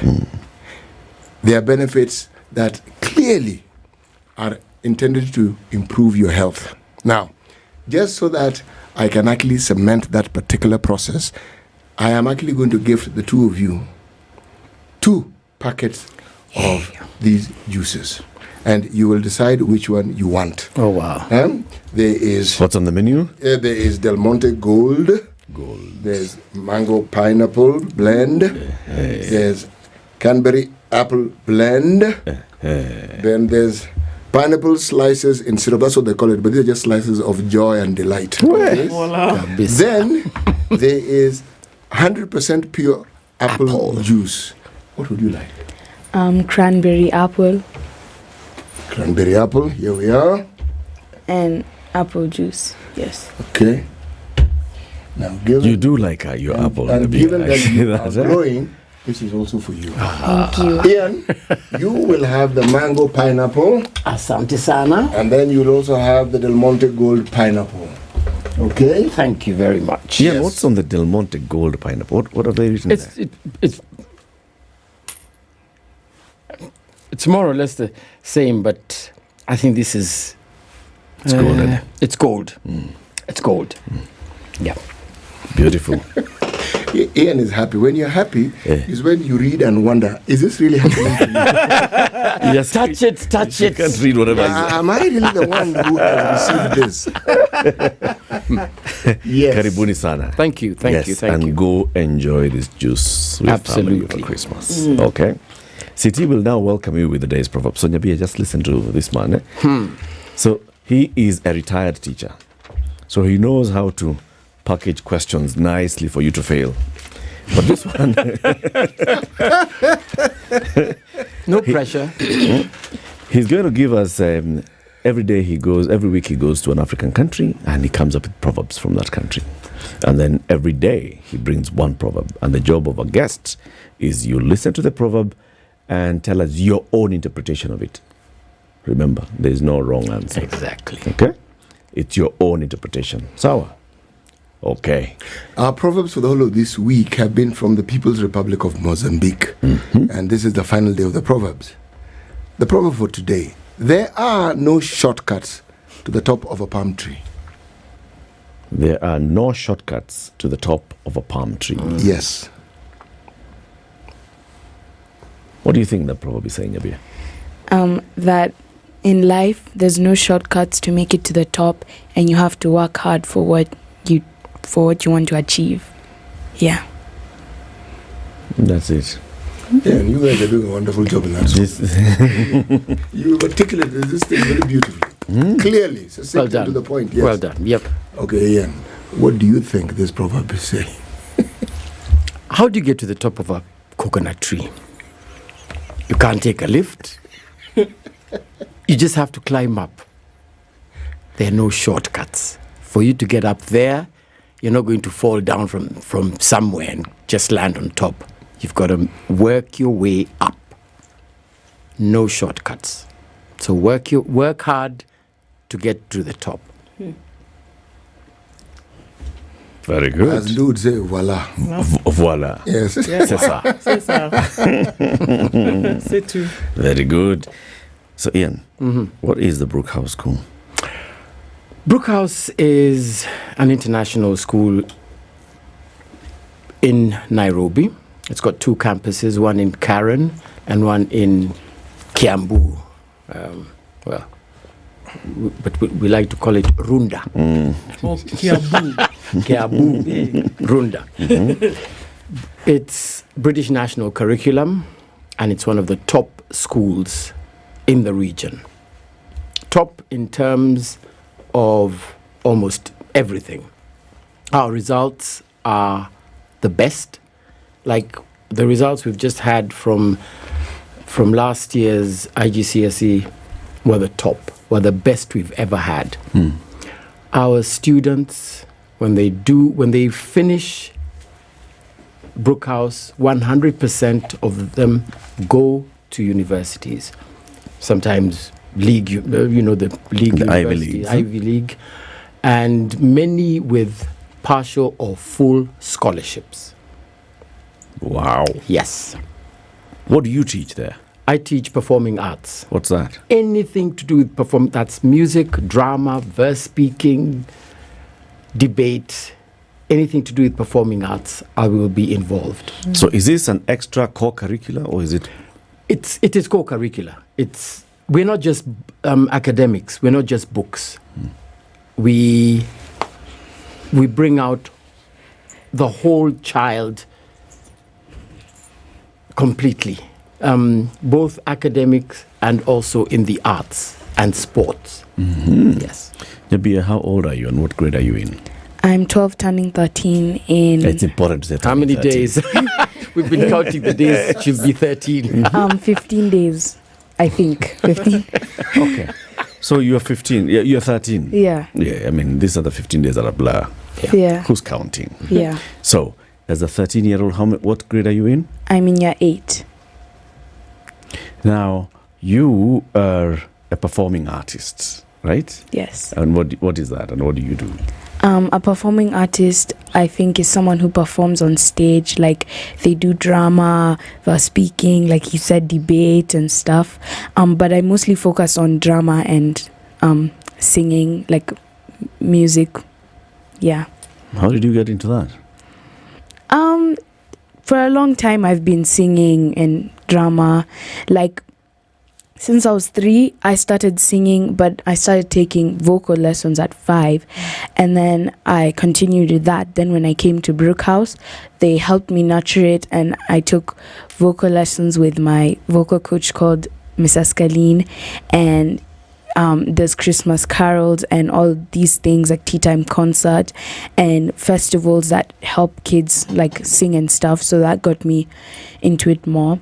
And for drama, I used to do poems a lot. Like there was a poem I did, I think it was called My School Has Flowers, and I got to the regionals, which were to take place in Mombasa, but then COVID happened, so it didn't work out.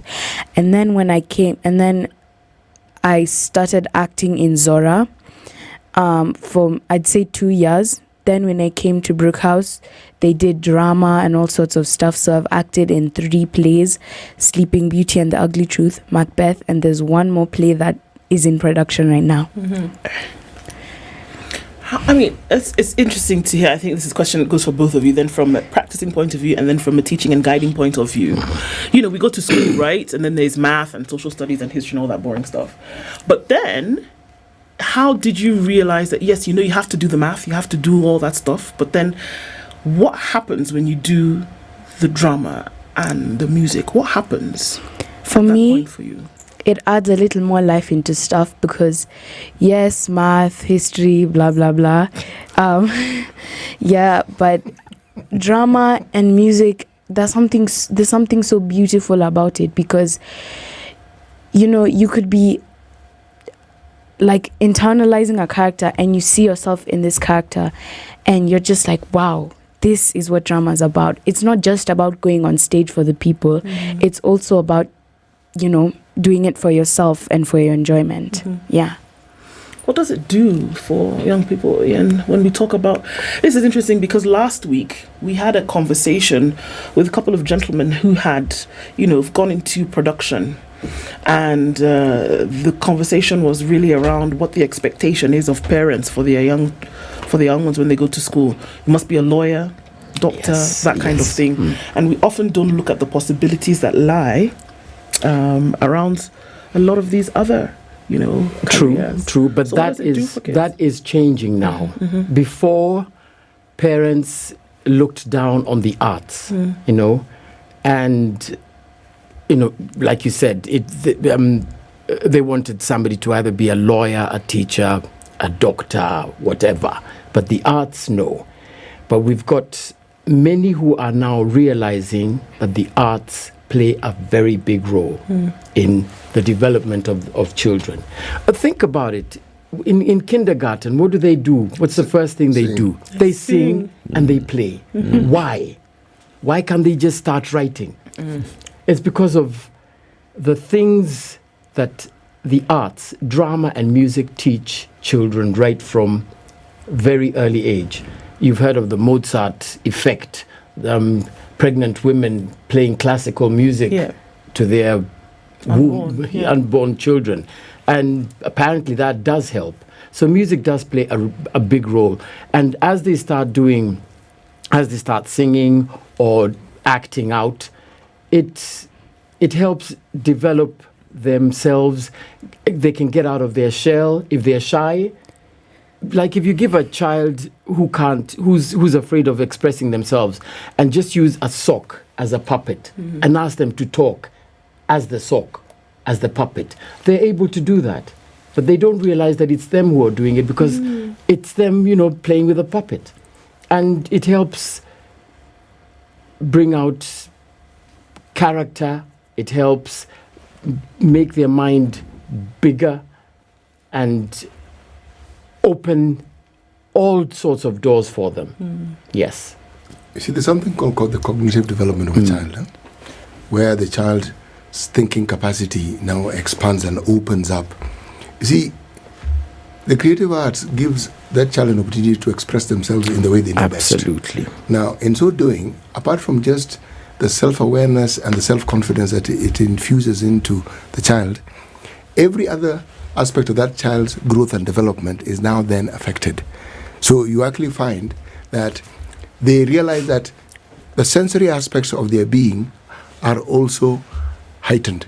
So the ability to actually respond to the world in which they live in actually gets better. It does. Simply because one of the things that the creative listen to it. Mm-hmm. Yes. Mm-hmm. Now imagine a child and a mind that is actually in the throes of development. Just imagine when that is infused into it and you remove the element of guilt and shame that for the longest time those of us who are Africans would view the art subjects. You mentioned music, you can actually be ostracized from that home completely. Absolutely. You talk about theatre arts, someone wonders whether there's something absolutely wrong with you. To the point where it's now being embraced and it's understood that it's not an important aspect of the child's growth, it's a crucial part of the development of a growing child. Yes. And it doesn't mean that you're doing drama and music to become an actor or a singer. No. You will use it in life because things that you learn from, say, music, discipline. If you're learning an instrument, you know you've got to practice. So like people who do piano, they get up very early in the morning just to do scales. And once you start doing that and they get better, they realize, I got better because of the practice I did. Now, if I use this and practice something else, it'll have the same effect. So discipline is one of the things that music teaches. And if somebody does that and moves it into something else, they'll realize, yes. And that's how they'll grow. So in life, they will end up having used whatever they've learned in music and drama wherever they go. Yeah, you're very passionate about this. I am. How did you develop this passion? Well, I started off just like her. 12 going on 13. Yes, acting, taking part in all the performing arts, and just developing my talent. And I've continued doing that. At what point did you decide that this is what you want to do for life? That was when I was at Phoenix Players. They were doing a musical and I was asked to audition because they needed tenors. And I did. And I got the role. And after that, I was asked, can you come and do another production? I said yes, then another, then another, then another. Then finally, James Falkland, who was the managing director, asked me, would you like to do this full time? And that was a time when the arts were being frowned on. So how can I leave a paying job that's giving What was your full-time job then? I was teaching. I was teaching then. How can I leave a job that's got a monthly salary to come into something that's... You know, like the Phoenix is, the reason it's called the Phoenix is that every time it was closing, so it would go into the fire and come out new. Yes, and it came from the ashes of the Donovan Mall Theatre. That's where Phoenix came from. So I thought about it for a good 2.5 minutes, and I said yes. It didn't take you long. Long time. A long time. Yeah, 2.5 minutes. Let's start counting. The good thing is that I had supportive family. Yes, who said, "Hey, go ahead and do that." Go ahead. So I do encourage parents to support their children when it comes to the arts. Were you teaching the arts even before then? I used to teach English, art, and also taking part in all the performing arts, music and everything. Okay. Yes, which I've continued to do. So there are people like you who grew up and went into teaching the arts and you've enjoyed it, and then you went into proper theatre at Phoenix and elsewhere, and you've seen the fruits of that. Oh, yes. You've taught very many other people. Have they seen the fruits? Yes, they have. Yes, they have. Here's one. Here's one. She's just back from Russia, taking part in a singing competition for children, where she came third. What? Tell us about that. Talk about that. Tell us about that. It was called Our Generation Song Contest 2024. It started last year, and it was an international competition for children. Like 15 countries participated this year. There were countries like India, Belarus, China, Brazil, Mongolia, Kenya, yes. Like a lot of countries participated. It was over the course of a week, and over that week we got to do bonding time. We had a common song that we sang on the day of the performance. In Russian? Yes, in Russian. Yes. Really? Yeah. Did you know Russian before you boarded the plane? I knew how to say hi. Okay. How do you say hi in Russian? Me this one want to hear. Привет. And how do you say no? Нет. Нет.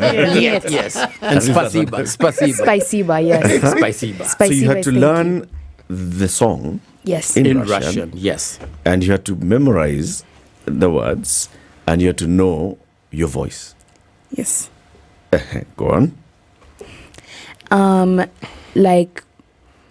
It was so much fun. I really enjoyed, and I made so many friends, and we're still in contact. Like, I still talk to all my friends from the competition, and I think Brazil came first with jury voting, and with the audience voting, Madagascar won. Yes. So there's a product. Very, very good. We'll take a break. After the break, Nyabia, you're going to sing. Ooh. Right? You can sing in Russian. No, why not? We'll get it. We will get it. Ndu. Yes. Wealth.Kenya. wealth.kenya@sc.com. So when you're thinking about it and you're not quite sure what to do, there are folks who will answer your email when you send it to them, and they'll be able to tell you exactly what to do, how to go about it, how to grow your wealth, where you can invest your money around the world in different currencies to ensure that as you live life in the future, you can do so comfortably. So talk to the folks at Priority Banking of Standard Chartered, and remember that email is wealth.kenya@sc.com. Fantastic. Now, you will tell them how to actually enjoy this weekend through Showmax, because all of them know they enjoy Kenyan productions on Showmax. Yes. But before you do that, City, please tell Ian that the next time he's flying, he needs to go business with Emirates. Look at it this way. People think of traveling as just simply moving from one place to the other in the quickest time possible, perhaps with relative comfort. However, if you are traveling out of the country, specifically out of the country, and you want to actually feel like the travel was not just fun, but an accomplishment and something that made you feel whole, this is what Emirates does for you, especially if you fly business class. Before you get onto the flight, they will provide you the limousine service to take you to the airport. Now, imagine this. You enter a plane and you are welcomed in a way that you've never been welcomed before. If you are tired, you are offered a drink. You're even offered a meal. If you wish to rest, you're not offered a seat which you will recline. No. You are offered a bed. You can actually stretch out fully. And it's not just a bed. You're even offered pajamas with which you can now sleep even sounder. When you wake up and you wish to work, you have Wi-Fi at your beck and call. If you're given to, like me, watching movies, and movies means documentary, sport, football, all those are movies. As long as there are people moving in it, it's a movie, okay?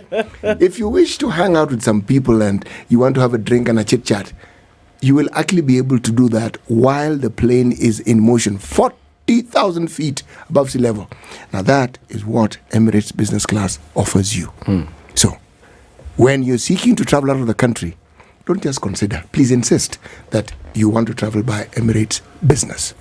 Fly better. Just like the juice. Yes. You talked about the juice and you gave us the juice. We're now waiting for the tickets. We're now waiting for the tickets. Yeah, and me, I'm proud of you. You are a man who did well in maths in school and you know how to apply it. That was one. Now give me another one. So you're saying, okay, where's the two? All right, we'll be back shortly, 28 minutes to 8. Our guest this morning, Ian Bogu, a music and drama teacher at Brookhouse School and a brilliant student from the same school, Nyabia Siake, singer, actor. Keep it here. She will be singing out of this break. Back shortly. Good morning. What are you singing?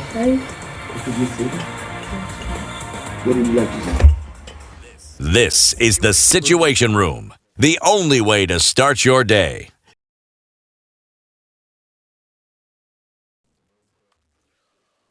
So at a few minutes after 7:30, traffic in the city this morning is starting to build on the thicker superhighway. It's coming in as you get towards Survey, and that's really just most of it. From the Outer Ring Junction out towards Survey, it's going to slow down at the Pangani Underpass. There's traffic on Kiambu Road, but okay, all manageable for now. Kangundo Road is busy, always is at this time, and it's touching on Outer Ring, which today, thank heavens, is not the craziness that it was yesterday. The Eastern Bypass has some traffic. It's getting out towards North Airport Road and then on to that I was going to say Casablanca. What is it called? Cabanas. The interchange. So.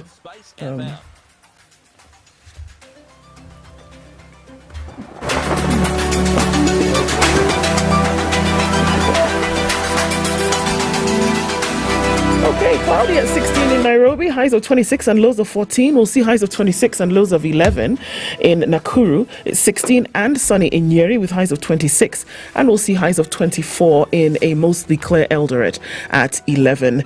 Mombasa is sunny at 26 with highs of 32. And we'll see highs of 31 coming down to lows of 26 in Malindi. Kisumu at 19 is clear with highs of 28.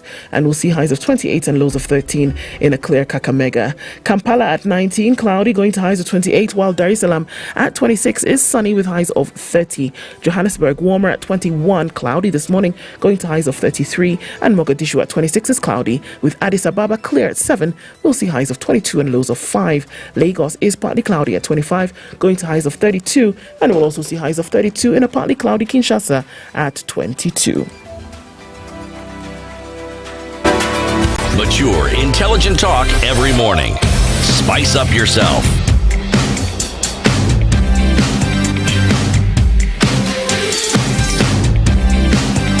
Mornings done right. 94.4 Spice FM. It's 25 minutes to 8. Our conversations continue. Ian Bogu, a music and drama teacher at Brookhouse School, and Nyabia Sigei, singer and actor at the same school. Before Nyabia sings, please tell her when she goes home and it's holiday season, how she should be spending her time, enjoying what she loves doing. Absolutely. She may actually find herself in all of those shows. It could happen. So there are folks who are just like you who have acted some great local productions, and some of those productions are available on Showmax. You've heard of Showmax, have you not? Yes. All right. So yourself, are you spending some money sometimes now? I'm giving you a little bit of something to spend. Talk to your folks, they'll do it for you. www.showmax.com, right?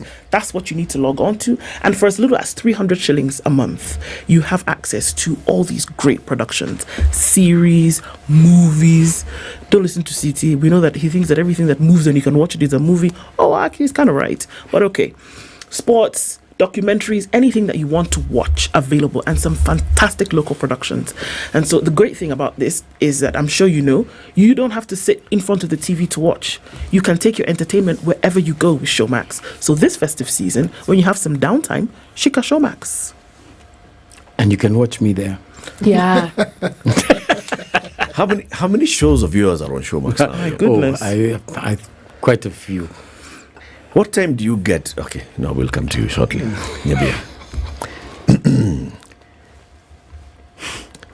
Is it going to be in Swahili, English, Russian? French, Both. Russian? No, fine. We're here. Okay. I'll be singing Giamini. Yeah. Okay. I used to hide behind the crowd, naficha ndoto zangu, the out of sight, too afraid to let my colors show. Nights are safe, that was my way, oh no. La la la la la, la la la, I'm a star that shines so bright, oh. La la la la la, la la la, you are a star too, you can glow. La la la la, I'm a star that shines so bright, oh. La la la la la, you are a star too. Hey. Right. Very, very, very well done. Very well done. Hey. So how do you identify such talent? Hey. Well, Is talent born? Yes, and it's also nurtured. But it needs a lot of people to nurture it. And I'm really glad that her mother has been, her mom is her number one fan. Really, yeah? She's really supported her from day one. Those are the best Yes, fans. absolutely. Her mom is around. We'll ask her to The come mom in, is so around, we can yes. just come and wave at She people. has really supported her and given her all these opportunities, and it's paying off, and it will continue to pay off. I'm sure you've dealt with parents who have come to you and they think that their child has talent. And everybody comes, I think my child is gifted. I think this one is a singer. And then you listen and you're like, okay. Yes. Many a time. And then there are those that don't think, they don't know that their child has talent. Yes. And you go to them and you tell them, your child has talent for here, what? yeah. Can they do calculus? So how do you deal with those both sets of parents? Well, like when I was at Phoenix, I used to have so many parents come and tell me, my son, my daughter did not do well in the exams. Can they come and act? And I used to tell them, acting is not for failures. Because that's the attitude people had. Imagine. The problem with So you, I tell you them, take things personally. It's not it's you who it's personal. How can you? It is not you How who can was you being say? How can you say acting is for failures, or music? And I used to tell them, no, It is not for failures. It's not something you do because you did not manage to do something else. And then we've got those who think that who think that their children are really good and they're really not. And I ask them to send me a recording of what they can do. And then I advise them nicely to look elsewhere, to do calculus. And then there are others that I work with, and I somehow get the parents to come in and watch them perform. And many are in tears. They're in tears because they can't believe that this is their child.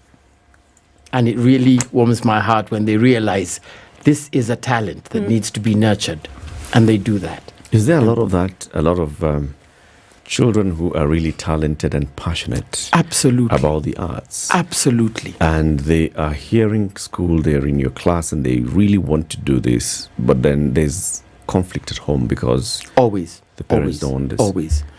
What I tell them to do is obey their parents. That's number one. Okay? You have your free time. Do your music, do your acting in your free time. Get your grades up. Do what you like doing in your free time. And one day, your parents will realize how serious you are about it. As long as your grades are good, there's no parent who will tell you not to do what you want. I mean, parents force their children to do like degrees of what they did. And this is just one example of somebody who wanted to do something completely different, but they were forced to do medicine. So they did the 7 years, got the degree, gave the mom. There's the degree you wanted. And they went off to join an airline because that's their passion. That's all they wanted, that all is along. They wanted. Yes. Parents, yes, can advise their children, but don't insist. Don't insist. And we can't all be doctors and lawyers and what have you. Can you imagine the world without artists? Boring. No, we can't. And I'm just, even as you say that, I'm thinking about essentially what makes the world go round is not just these professions that we talk about.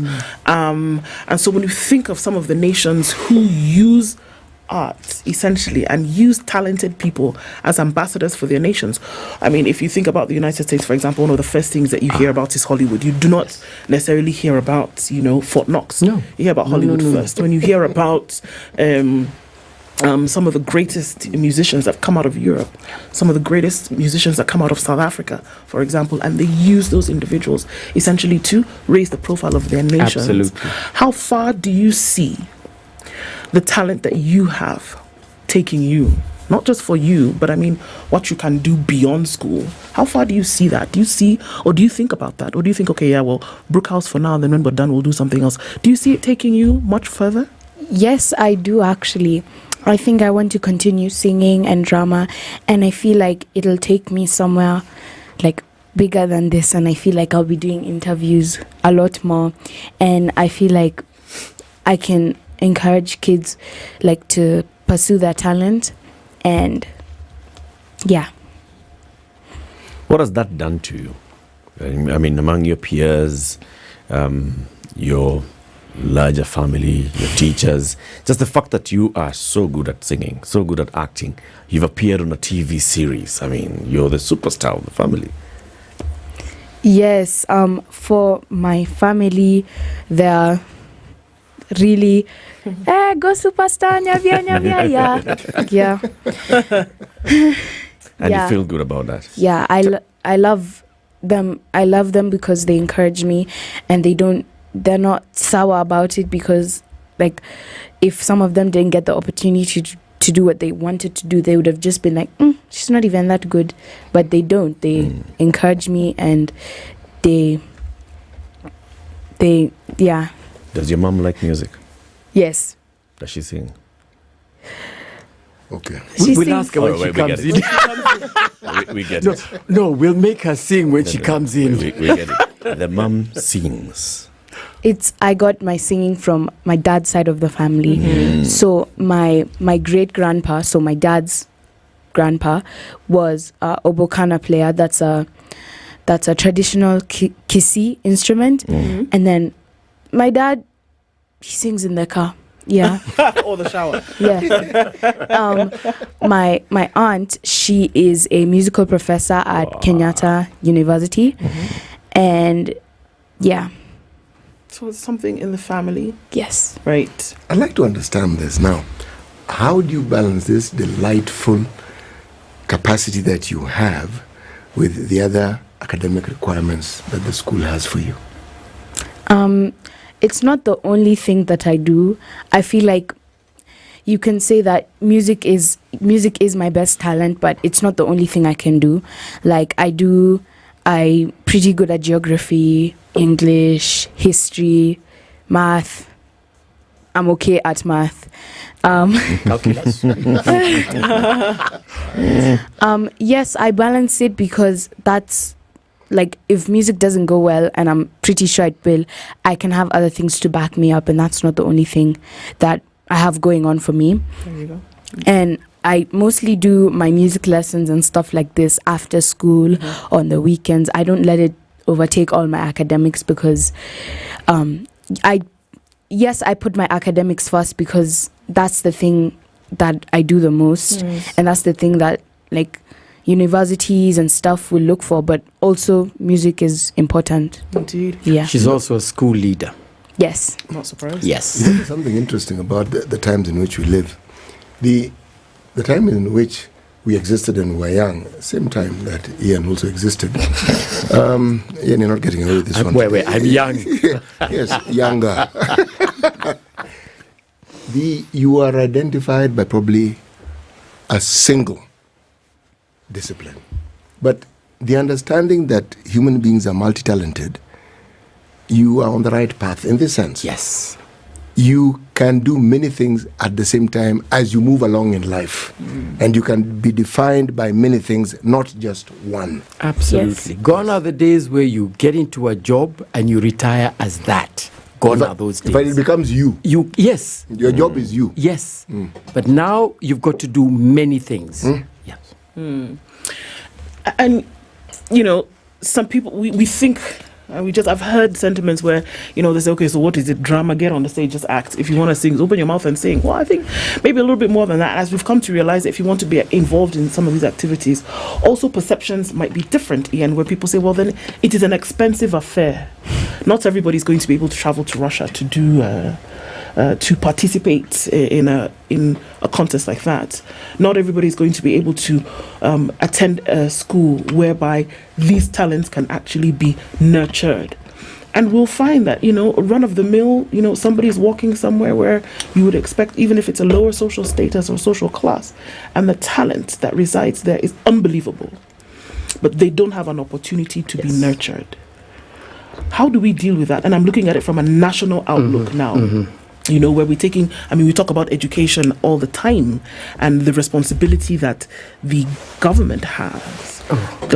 I'm so sorry, but I just had to bring it.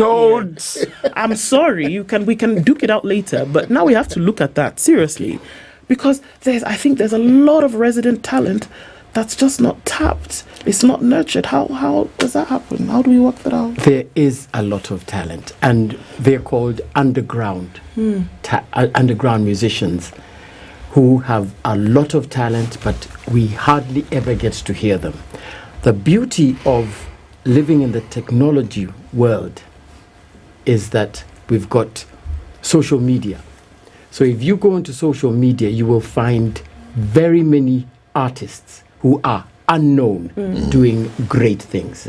So what I ask people to do is, if you record, and you don't even need an expensive camera to do a video, this phone is good enough for you to do a video, and then load it and start tagging people.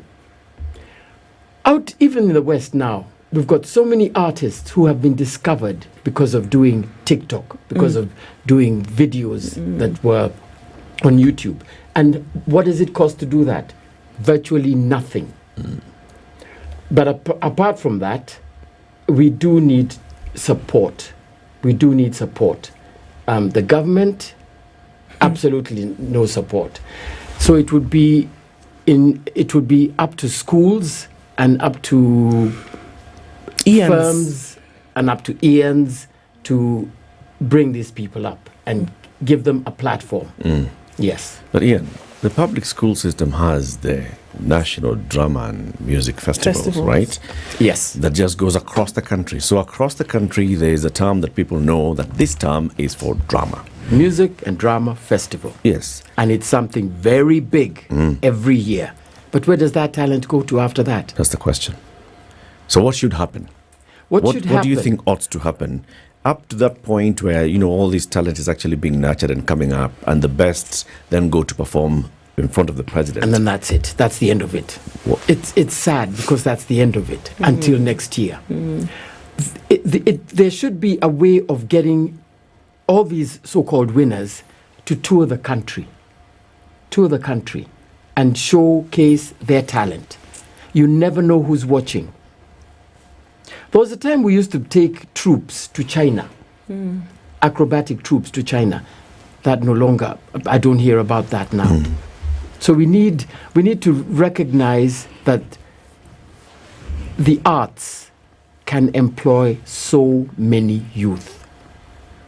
Instead of just giving lip service, we need to understand that we're wasting all that talent. Because, like you said, after the drama festival, after they've performed, then what? That's the end. That's the end.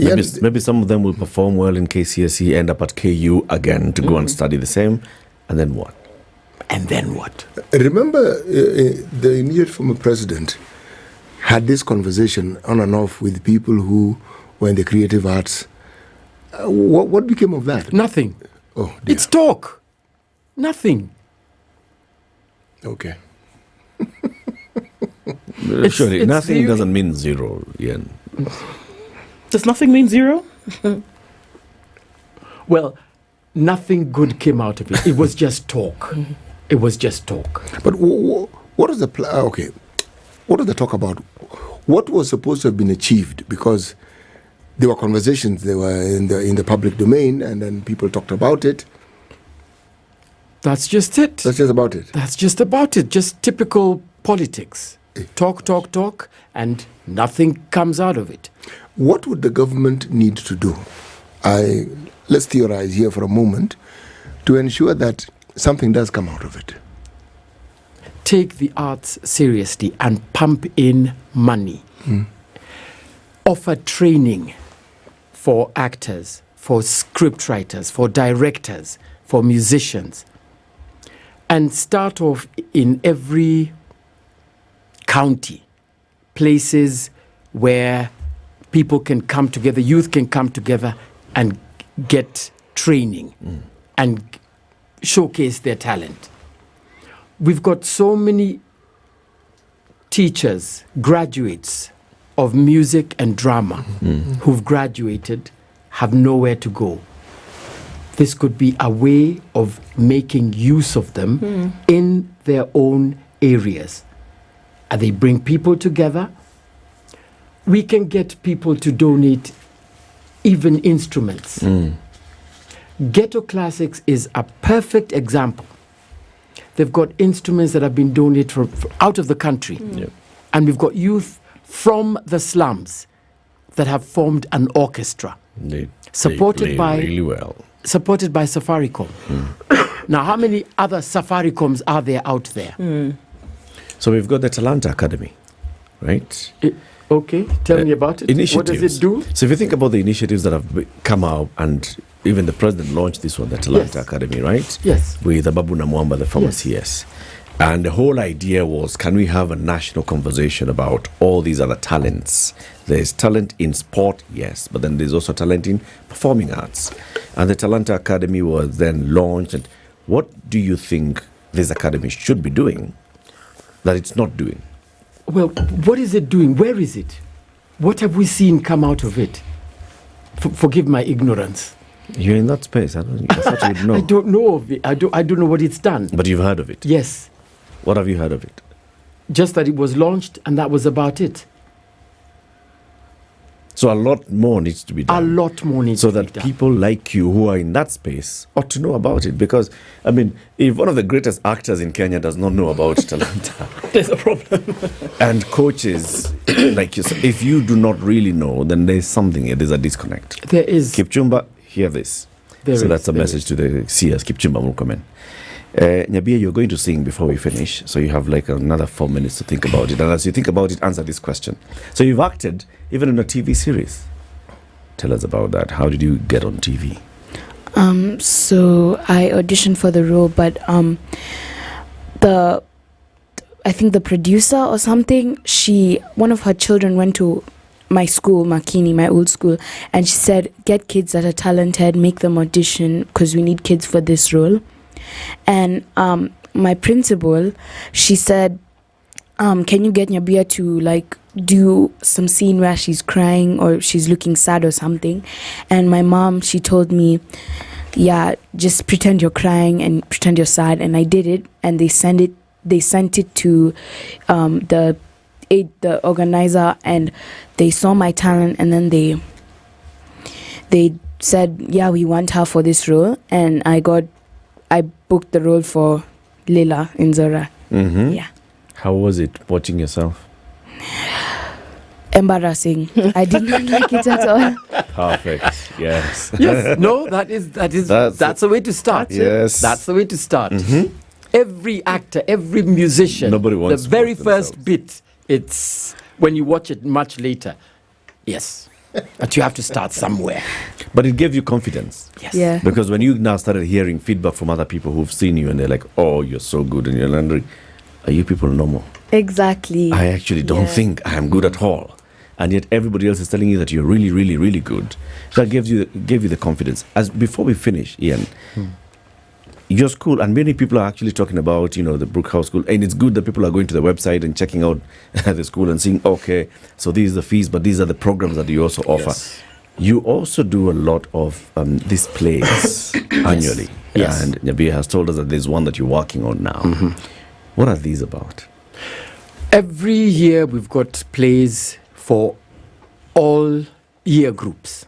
Every term. Mm-hmm. Like the senior play has just finished. It was Shakespeare's Taming of the Shrew. So good. Today, this morning, we've got the nativity play by the little ones. And then next term we'll have the senior prep doing the mayor. The mayor, which is our adaptation of the government inspector. So we always have a play that's going on every term for all the year groups, different year groups, because we believe that the arts play a very, very huge role. And we found out that it really helps even when they're applying for university. It's not just the A. It is what else are you bringing? What else do you have? And universities, once they see you've also done music, you've done acting, you do this, they will say, this is the person we want. So it's that extra. What else are you? Everybody's got an A who's applying. Yeah. What makes you different? Yeah. It's the arts. Very good. Yes. Do you offer scholarships? We do have scholarships, yes. We've just done interviews for next year, for the ones who are eligible, and we've just taken. So we do have scholarships, yes. Okay. Yes. Coming to the conclusion of this beautiful hour, Nyabia Sigei, here's your chance. Take it away. Take us to the end of the hour. Yes. What are you going to sing? Or will you act as a crier? I think I'll sing.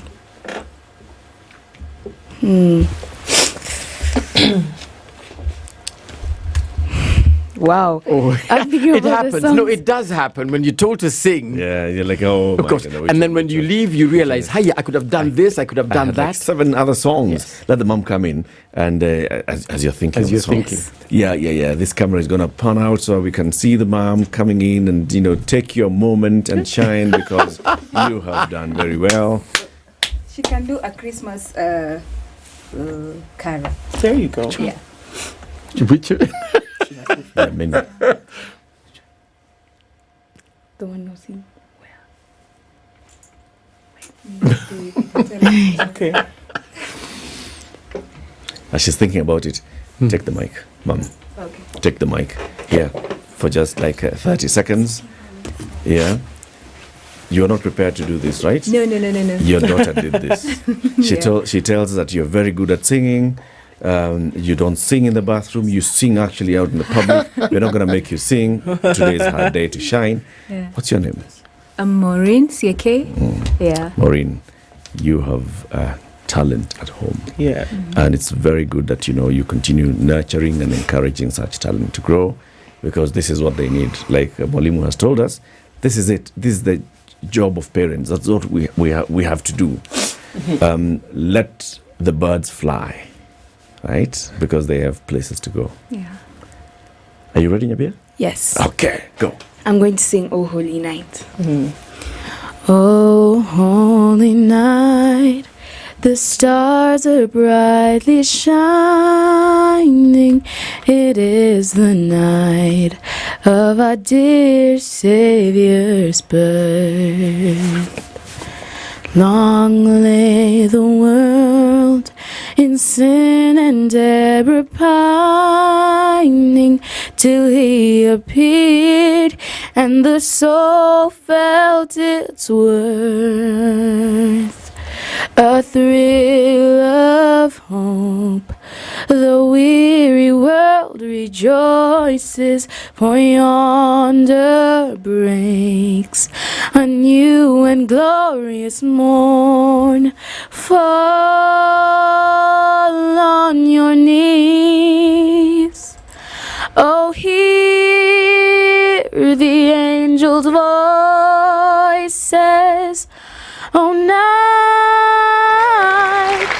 divine, oh, night when Christ was born, oh, night divine, oh, night divine.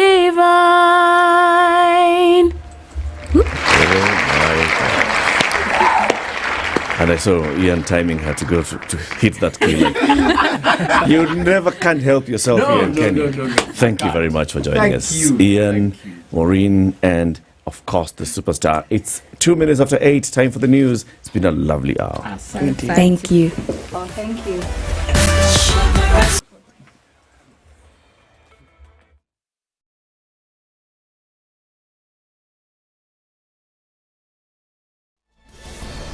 Good morning. This is the Newswire. I'm Edwin Lisamira.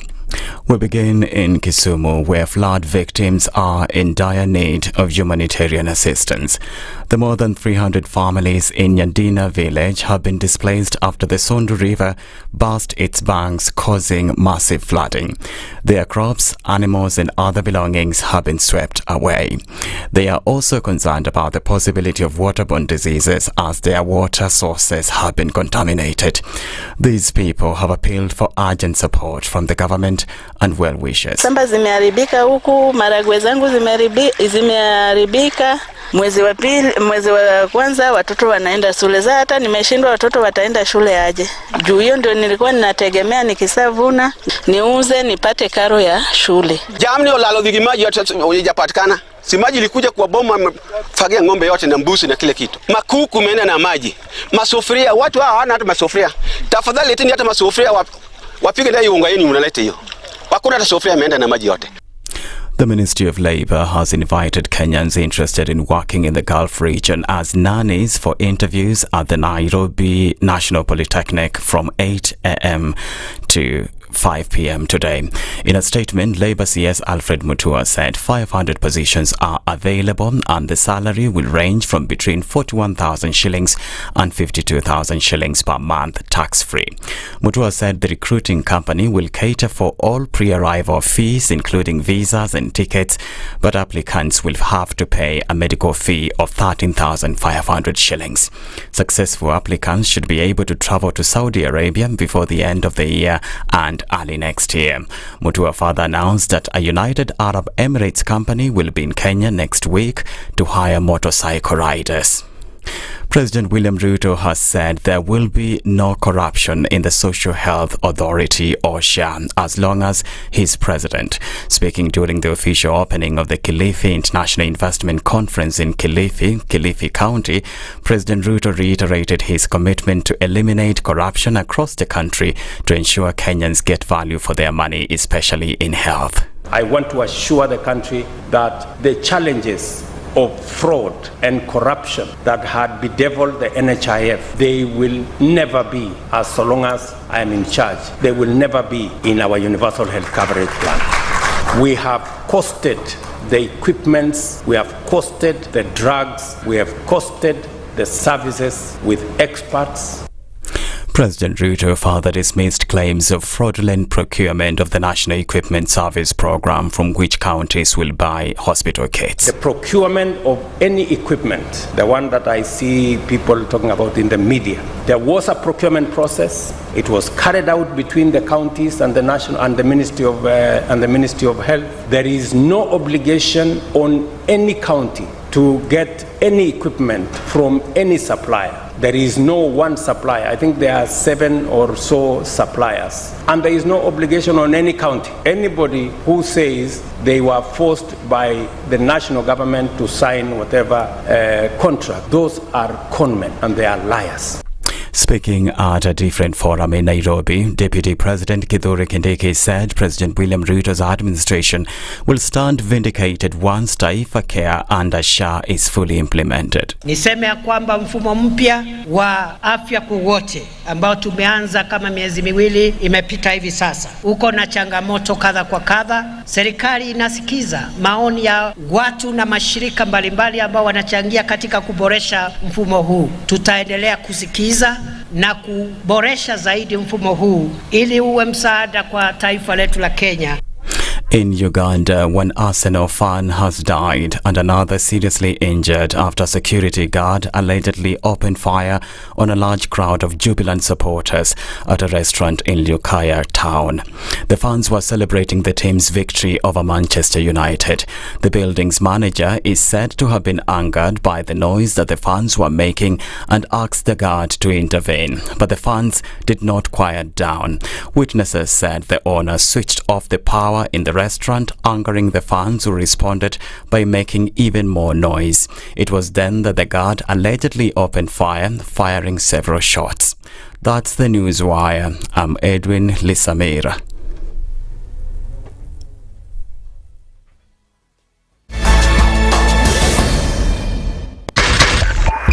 .5 Spice FM, Kisumu. When you're impeached, you're impeached. When you are sentenced, you are sentenced. Madam Chief Justice. Until the sentence is set aside. Ukibeba vitu kwa roho utakufa. If you carry things in your heart, you will die. The reason for which you went to school and then gathered experience, that reason must be paid for. Oh, right. Oh, okay. This level. Shape up or ship out. Levels don't change. No. It's about shipping up. You're my business partner here. Shipping out. Are we talking about the ship in the bathtub? Or the ship man? Emmanuel Talabu used to tell us a story of they were in school and they've been told to write composition about a ship. His classmate raises a hand. Teacher, are you talking about a ship or a ship goat?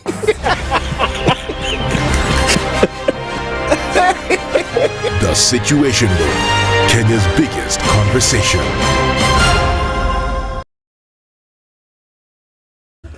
traffic on the Eastern Bypass this morning, crazy, and it's coming in all the way from almost at that Ruai junction. As you come in towards North Airport Road, you get to the Cabanas interchange all the way through and then try to connect somehow with Mombasa Road. That's crazy this morning. It's also crazy coming off of Outer Ring. Ooh, looking at in and outbound traffic, Kangunda Road busy as well. As you're coming off a Thika Superhighway, not too much. There's no graduation today, so perhaps Thika Road traffic will not be madness. As you get past KSMS, then through towards Survey, there's some traffic there. And then you're getting on Uhuru Highway this morning. As you're coming in from Langata Road, there's some traffic. It's also busy on Jogo Road getting towards Landis. In and outbound traffic as you get then towards Haile Selassie. Coming in from Ngong Road is very busy as well. Let's see what Friday has in store as we're getting into it this morning. We'll talk SpiceFM, KE on X, hashtag The Situation Room.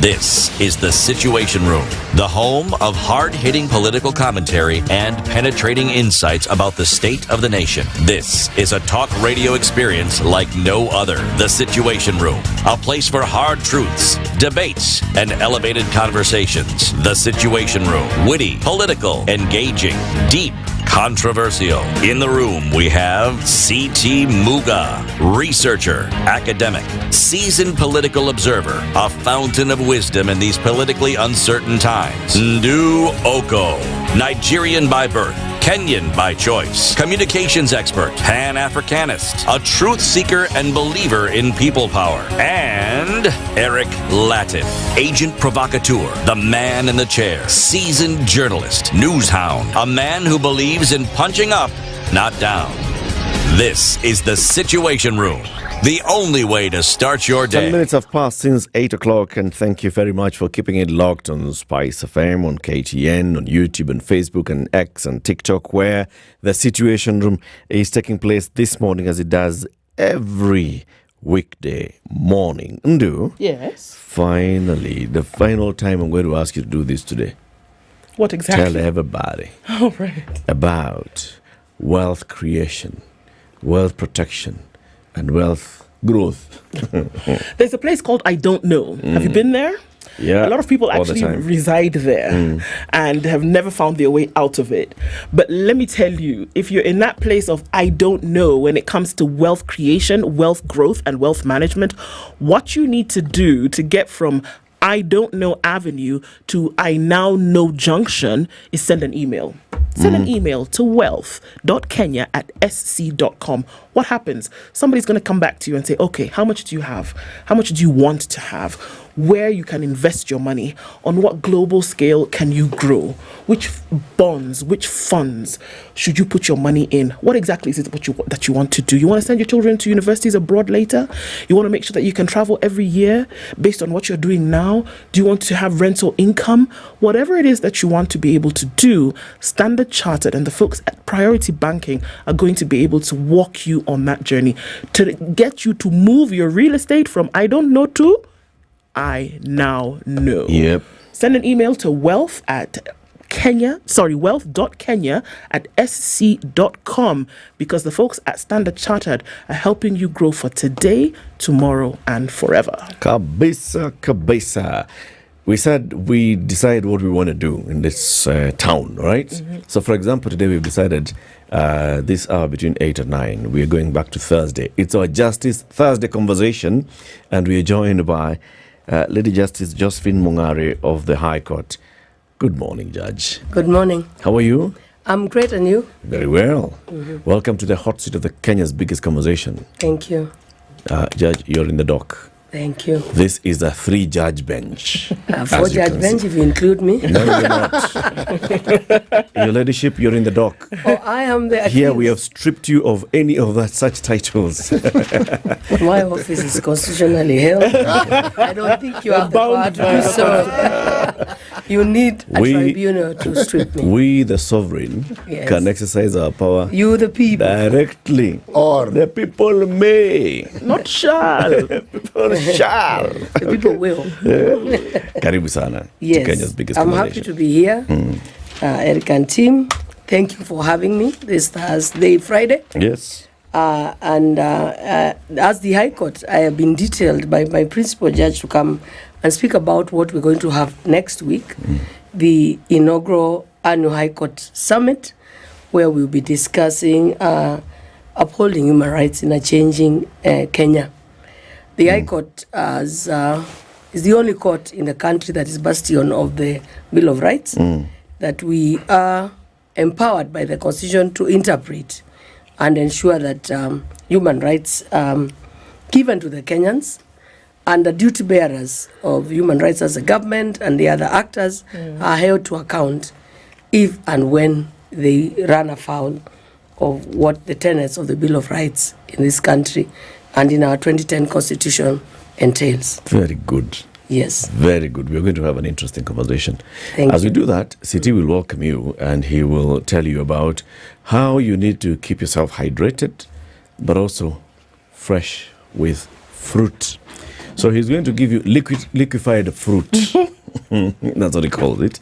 As he does that, I know you travel a lot. You know, as a judge of the High Court, you travel around the country a lot, but also you travel outside of the country to go attend seminars, conferences, summit. It's important that you interact with other judges from other jurisdictions to exchange ideas. This is what happens. This is how you're going to also be able to develop our own jurisprudence in this country. When you fly out, I know judiciary budget constraints in this and the other, but we've also talked to the chief registrar of the judiciary to make sure that because a judge lives here and Justice Mongare then lands in whatever country and any of 140 countries and she goes straight into a conference, she needs to get there well rested. Not that people ask you, hey, you've come from Africa, they can tell. No. This is where Emirates business class comes in. When you fly Emirates business, you are up there for many hours, but you will be fresh. Like what, Ndu? As fresh as? What do they normally say? Morning dew. Morning. That one. Oh, fresh like palm wine. Fresh like palm wine. Fresh like morning dew. Yes. When you land there. Why, City? Because when you fly Emirates, what do they give you? Let me tell you, it is thus before you even board the flight, the service you get, limousine service. Nice. You get onto the flight, the welcome, and then stretch your imagination and ask yourself what you'd like. Do you want to rest? How do you want to rest? To sit? Do you want to sleep? You can lie flat. And not just lie flat. You'll even be afforded pajamas, but then you can keep the pajamas, okay? It's for you. Those are yours. It's yours. It's not going to be recycled for someone else, okay? You want to eat, my friend, the food is regionally selected. If you want to drink, and when you wake up, Wi-Fi. If you want to mingle, there is a space where you can sit, meet people, and have a chat. You will likely forget that you're actually on a flight because you'll be 40 feet above ground. 40,000. 40,000 feet. Thank you so much, my dear. I just said 40 feet. 40 feet is like... 40 feet is like here and here. Sorry. Folks, cancel that 40 feet. It's 40,000 feet above sea level. And when you land, as I said, you will be as fresh as... a flower. Thank you. Morning dew. Where there's a flower. There's a flower. Judge, how do you like that? That makes sense, doesn't it? Very. I just flew Emirates last week. I was in India. Kwisha wewe. Naona sasa? See? It's like you spied on me. Somebody. How was it? How was the experience? It was nice. I went for the ICJ, the International Jurists Meet in India. Yes. Very good. So, City... That's a decent flight too. That's a decent distance. It's a decent distance. Yes, very good. The liquefied fruit. One of the things that we sometimes lack is an understanding of what it is we are buying, what it is we're enjoying. When you told juice, you're not quite sure. Is it a chemical concoction? What really is it? There's water in it somewhere. But we're talking about Del Monte. Now, Del Monte isn't any of the things I've just mentioned. 25 years of ensuring that the fruit that you eat, you also drink. No sugar added, no colors or flavors, no preservatives. That is what Del Monte offers you. Now, you may think that's all it is. No, actually, that's not all of it. One of the things that this product does for you, these products, is they also help with your, what you call, heart health. The flavors aside, it also helps with specific nutritional needs, vitamins, potassium, an array of things that these juices offer. And the reason is because, like this that I'm going to give you just is tomato. I am aware that we have this discussion that tomato is a fruit or a vegetable. I'm of the view that it's a vegetable. So, you'll be drinking a vegetable. Yes. So these are for you. Thank you very much. And I do hope that Del Monte uses the Makueni fruits that were set up in the Makueni fruit processing plant where I'm born. Yes, I do hope that they consume that. Is an excellent idea, but they are listening, so they have heard. Yes, they should go and find what the previous governor put up and the governor currently has put in place. And there's a big fruit processing plant. This is the mango, the orange season and mango season. Jaji, kuna shamba ya maembe. Uko Makueni kwa mamangu.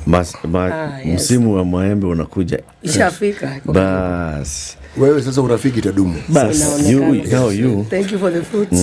Yes. You see now? Urudisha mkono. Yes. City, please give the judge the day's proverb. Yes. Just listen to the proverb and give us your interpretation of that proverb. Our proverbs the whole of this week have been from the People's Republic of Mozambique. There are no shortcuts to the top of a palm tree. There are no shortcuts to the top of a palm tree. It's very correct. There is no shortcut to the top of the summit. You must walk the steps. You must take the journey. You must do the hard work. Okay. Yes. That's my understanding of that. It's a correct proverb. You cannot bend a palm tree to tap wine. You can. You must climb it. You have to climb it. Yes. So the International Human Rights Day is commemorated every year on the 10th of December. Is that the day that the judiciary wants to have the annual High Court Summit? We will be having the summit for 2 days. That is on the 10th and the 11th. This actually was arranged to coincide with the International Human Rights Day, and we said, as the custodians of the Bill of Rights, what better way to to commemorate this and celebrate with the rest of the world the International Human Rights Day. So our conference will be for 2 days. We will be here in Nairobi at Safari Park, and we brought in all our 96 judges from around the country and the civil society's actors who have also partnered with us in this journey. But let me just tell you what we did prior to next week, which is the big day. When we conceptualized this, we said, because the rest of the civil society actors are commemorating the 16 days of activism that begins from the 25th to the 10th of December, what can we as a High Court do? So what we did, we started a lecture series. We have been to, I think, 10 universities. We talked to law schools. We started with Kabarak, went to Kisii, who are the University of Nairobi. We went to Chuka, we went to Kisumu campus of the UN, and we spoke to Garissa. Garissa University does not have a law school, but it does have a social science humanities section. And we felt that this is not just a legal talk. It's a talk that reverberates and cuts across everyone. And Masinde Muliro, we had 2 weeks of discussions with the university students, trying to open up what does the High Court do, what is it that the High Court is called upon to do, and how do they do it. So we sent our judges to those schools, and the activities were well received. We also had what we call the prison decongestion. We have the criminal division of the High Court does have what we call the CSO desk, which is the community service order, where regularly we go and look at the prisoners and we say, are they right to be left in prison, or is there something that we can do? Are the appeals taking long? What can we do to decongest and to reduce the numbers? So this last 2 weeks alone, we did over 6,000 matters. We reviewed 6,000 matters, because the High Court does not just do criminal appeals. We do what we call criminal reviews and criminal revisions. So at that, as a build-up to this event, we had decongestion in 10 counties, in prisons in 10 counties, and our judges went to the prisons and reviewed all those people who are held in custody, either in remand or in pending appeal, and fast-track those cases that required just look at the length of sentence, decide whether it was appropriate, or whether this is a case where someone can be released on bond or a fine as opposed to custodial service. So we've been able to reach at least 6,000 prisons in 10 counties. Remember, the High Court is spread across 47 counties. We are currently at 47 stations. The only county that doesn't have a High Court or a High Court sub-registry is Garissa. But under the Chief Justice's mandate and the STAJ, we hope to reach all the 47 counties with at least a High Court in every county. Even in Lamu, where we don't have a high court, we do have a sub-registry for the high court.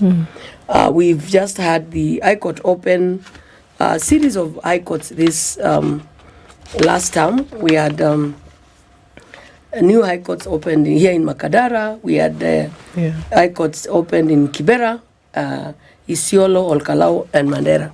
Mandera, we now have a sub-registry. So where we don't have a physical high court, we have what we call a sub-registry.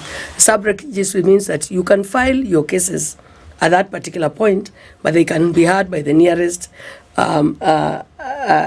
judge, either as a visiting judge or just now. You know that the High Court is fully digital since July. Yes. And we do take our cases from wherever we are, where it's possible. Where we have to visit the court, then a judge will travel to the region where there is no High Court. Judge, if I just come in here, what is the connection between the High Court and the Bill of Rights, Chapter 4 of the Constitution of Kenya? Under Article 165 that sets out the Bill of Rights, the High Court has what we have, we call the original and unlimited jurisdiction. And it's the custodian of the Bill of Rights, such that all matters touching on the Bill of Rights start at the High Court. We are the beginning. That is where you bring all cases on where you want to enforce socio-economic rights, your personal rights. So the High Court is the custodian of the Bill of Rights. Now, that would require that people know the Bill of Rights. Yes. So then they can come to the High Court and seek interpretation or seek enforcement of their own rights. Yes. Do people understand the Bill of Rights? Let me just read a bit of it. Article 19 of the Constitution, the Bill of Rights is an integral part of Kenya's democratic state and is the framework for social, economic, and cultural policies. Basically, this one is saying that this is the skeleton that forms this human body called the Democratic Republic of Kenya. Do you think we have internalized that? Most people actually do know. Citizens or state actors? Even citizens. If you look at the thriving litigation, because if I tell you now, we have 96 judges, and each judge has 700 cases. Each judge has each 700. Of the 96 judges of the High Court handle at least 700 cases. And in my division, I sit in the in the commercial and tax division. We have over 300 cases being filed every month. It just shows you the trajectory of how much litigation we have.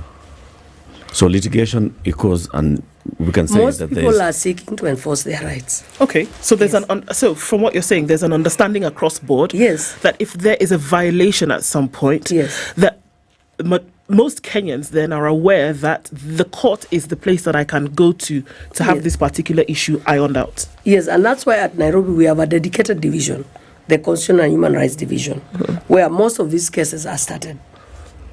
But across board, all judges have what we call the original and unlimited jurisdiction. You do not have to come to the Constitutional and Human Rights Division in Nairobi to have your rights matters determined. Every judge of the High Court has that power and that mandate to interpret the Bill of Rights. Across Kenya, you go to Lodwar, where we have the High Court, you go to Malindi, you go to Mombasa, you go to Baringo, you go to Kapsabet Court, you will get your Bill of Rights interpreted by the judge in that station. They have the mandate, they have the jurisdictional power. Okay. Yes.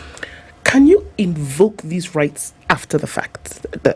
And I ask this because if, in fact, there is some kind of ignorance at play, let's say, for example, that I come before court, I've been brought and trying to settle a matter with another individual, and I'm not aware of rights that I may have, that somebody has brought a case against me. The case has already been brought before court, it's been filed, we are going on in the sessions. Can I invoke a right that I may not have been aware of that essentially would help my defense after the fact and be brought from the knowledge of the judicial officer? That's why we do prison decongestions. Because you realize people are to prison for many other reasons.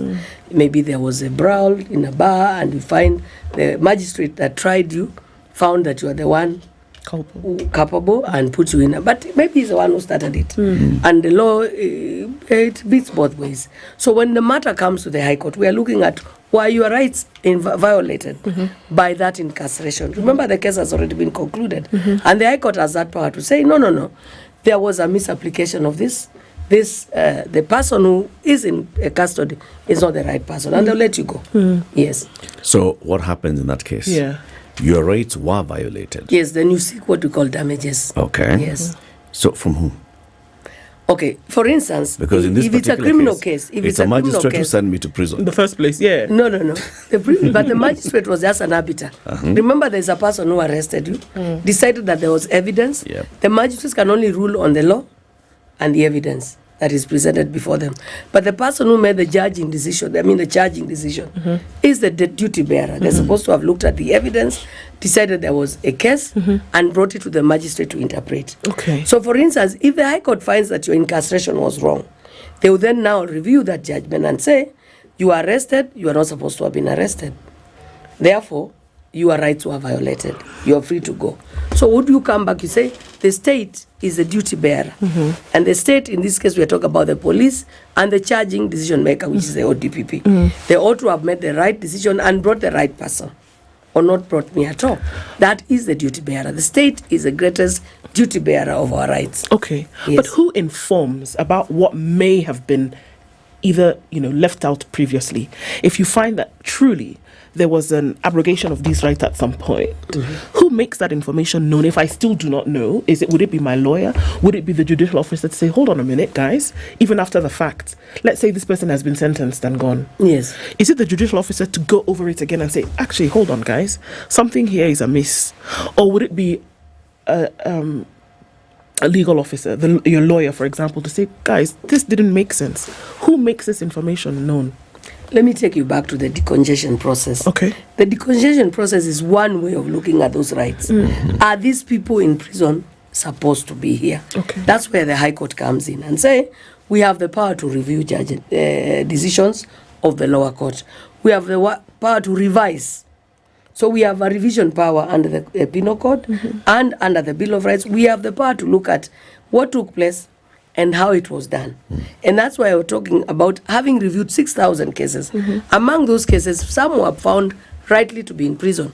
Others were found maybe they're serving longer sentences, and therefore their right to freedom has been curtailed, and therefore they are released when they are not supposed to be serving. So we compare, we weigh the evidence. What did the magistrate see? What did the prosecution present? And then we say they ought to have been sentenced to 3 years as opposed to 10 years, and we reduce that. If you've already served your 3 years, you go home. Yeah. So that's the power to whatever. That is not an appeal. That's not an appeal. That's the power of the High Court to come and look at what has the court done to get you as a Kenyan citizen to prison. And then when we find that there was a gap, or that there was a misapplication, or there was excess in the sentencing, we can review that down and allow you to go home. I see. Yes. So if in the end that you found that probably we can find that you are wrongly, if you do an appeal and you succeed, and you establish that you are wrongly charged, you are wrongly prosecuted, you are wrongly sentenced, we then give you, we discharge your conviction. You can then go back to the arresting agency and say, you arrested me, the court has found me free, this is what I suffered as damages. And that's what I talked about. You then now come back to court and you say, I'm entitled to compensation, I lost this, I had a job, all those things, the factors that come in to weigh and determine how much was your loss. I think our system, and we'll talk about this, our system in the way it's structured, there are very many ways in which the system propagates the abuse of people's rights. And we can discuss this a bit in detail, but let's take a break. 27 minutes to 9. We are having our Justice Thursday conversation this Friday morning. Well, because we can. It's our show. Lady Justice Josephine Mungare from the High Court is here talking about the role of the High Court in upholding human rights. Next week, the Judiciary will be holding the annual High Court Summit. Annual High Court Summit on human rights, right? And it will be looking at what is it that the High Court is doing to uphold human rights. Ndu, yes. As we take this break, tell us also about what we can do during this Christmas season in terms of entertainment. Showmax.com. That's your one-stop shop for all your viewing entertainment this festive season. I want you to do one thing: Shika Showmax. And that's where you'll find all this great television entertainment, from series to movies to documentaries, all sorts of sports content. You will be spoilt for choice when you log on, pay and watch. For as little as 300 shillings a month, you can watch local productions like Black and Blue, you can watch 4Play, you can watch all kinds of series that you've been waiting to log on to, and you can do this while on the go, or in front of your TV, on the couch, or when you're making that trip from here to there this festive season. You don't have to go so far or spend so much to enjoy all the thrills this season. Shika Showmax. Indeed. Judge, as we take this break, let me tell you what's happened. Since 2016, there is a program that's been run by the KCB Foundation that's absolutely brilliant. Now, every year, about 1 million people enter into the job market. Of course, we don't have 1 million jobs every year. So we have very many people who are getting into a job market and they're not getting the jobs. But what do they need? They need skill. They need knowledge. They need to know how they can ajiri themselves. And that's why the KCB came up with KCB Tujiajiri, which has so far created 150,555 jobs, trained 35,195 youth, incubated 10,000 plus youth, disbursed 267 million shilling loans to support their enterprises. Why? Because KCB Foundation partnered with counties, with TVETs and the TVET Authority. They take youth, they take them through training, they show them how to start a business, how to manage a business, how to manage your finances. Once you graduate, they even set you up and tell you, all right, come, take a loan, run your bishara. All these are people who have actually gone through the program, 150,000, and they've benefited. The KCB Tujiajiri program. We'll be telling you more about it. In fact, soon we want to start hosting some of those people who've gone through the program and they have started their businesses, or they are running businesses and they're impacting their communities. The KCB Tujiajiri program. We'll be back shortly. Good morning.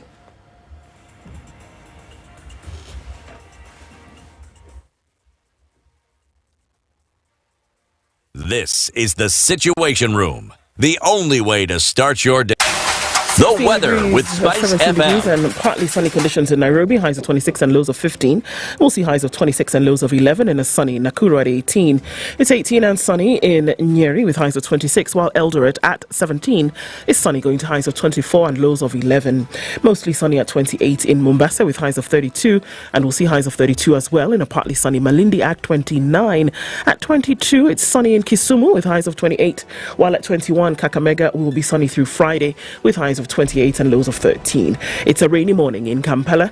At 20, we'll go to highs of 28, while at 27, it's mostly sunny in Dar es Salaam with highs of 31. Looking at sunny conditions in Johannesburg with highs of 33, while Mogadishu at 28 is sunny. We'll see highs of 32, 14 and sunny in Addis Ababa with highs of 23, and Lagos is clear at 25, going to highs of 32, and we'll see highs of 32 as well. In a mostly sunny Kinshasa, currently at 22.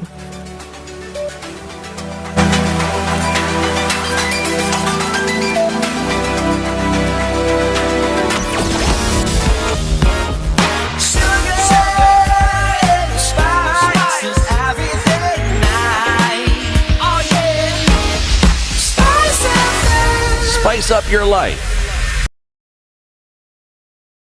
It is busy in the city this morning. It's coming on the Thika Superhighway from Survey through towards Pangani. Busy on Jago Road as you get towards Landis. In and outbound traffic has already started doing the thing this Friday, and the Uhuru Highway will pack a pretty punch through most parts of the morning just because of the traffic that we see coming in. That construction continues, and on the Eastern Bypass it's now coming closer to North Airport Road, so it's not as strung out as it was before, and coming then in from Outer Ring, touching on that Embakasi Loop, traffic is also busy.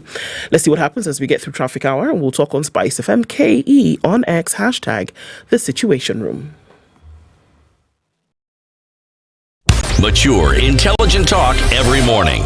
Spice up yourself.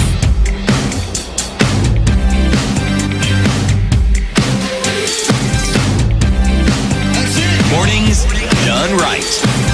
94.4 Spice FM, Nairobi. Our conversation continues for the next 22 minutes with the Judge of the High Court, the Honorable Lady Justice Josephine Mungare.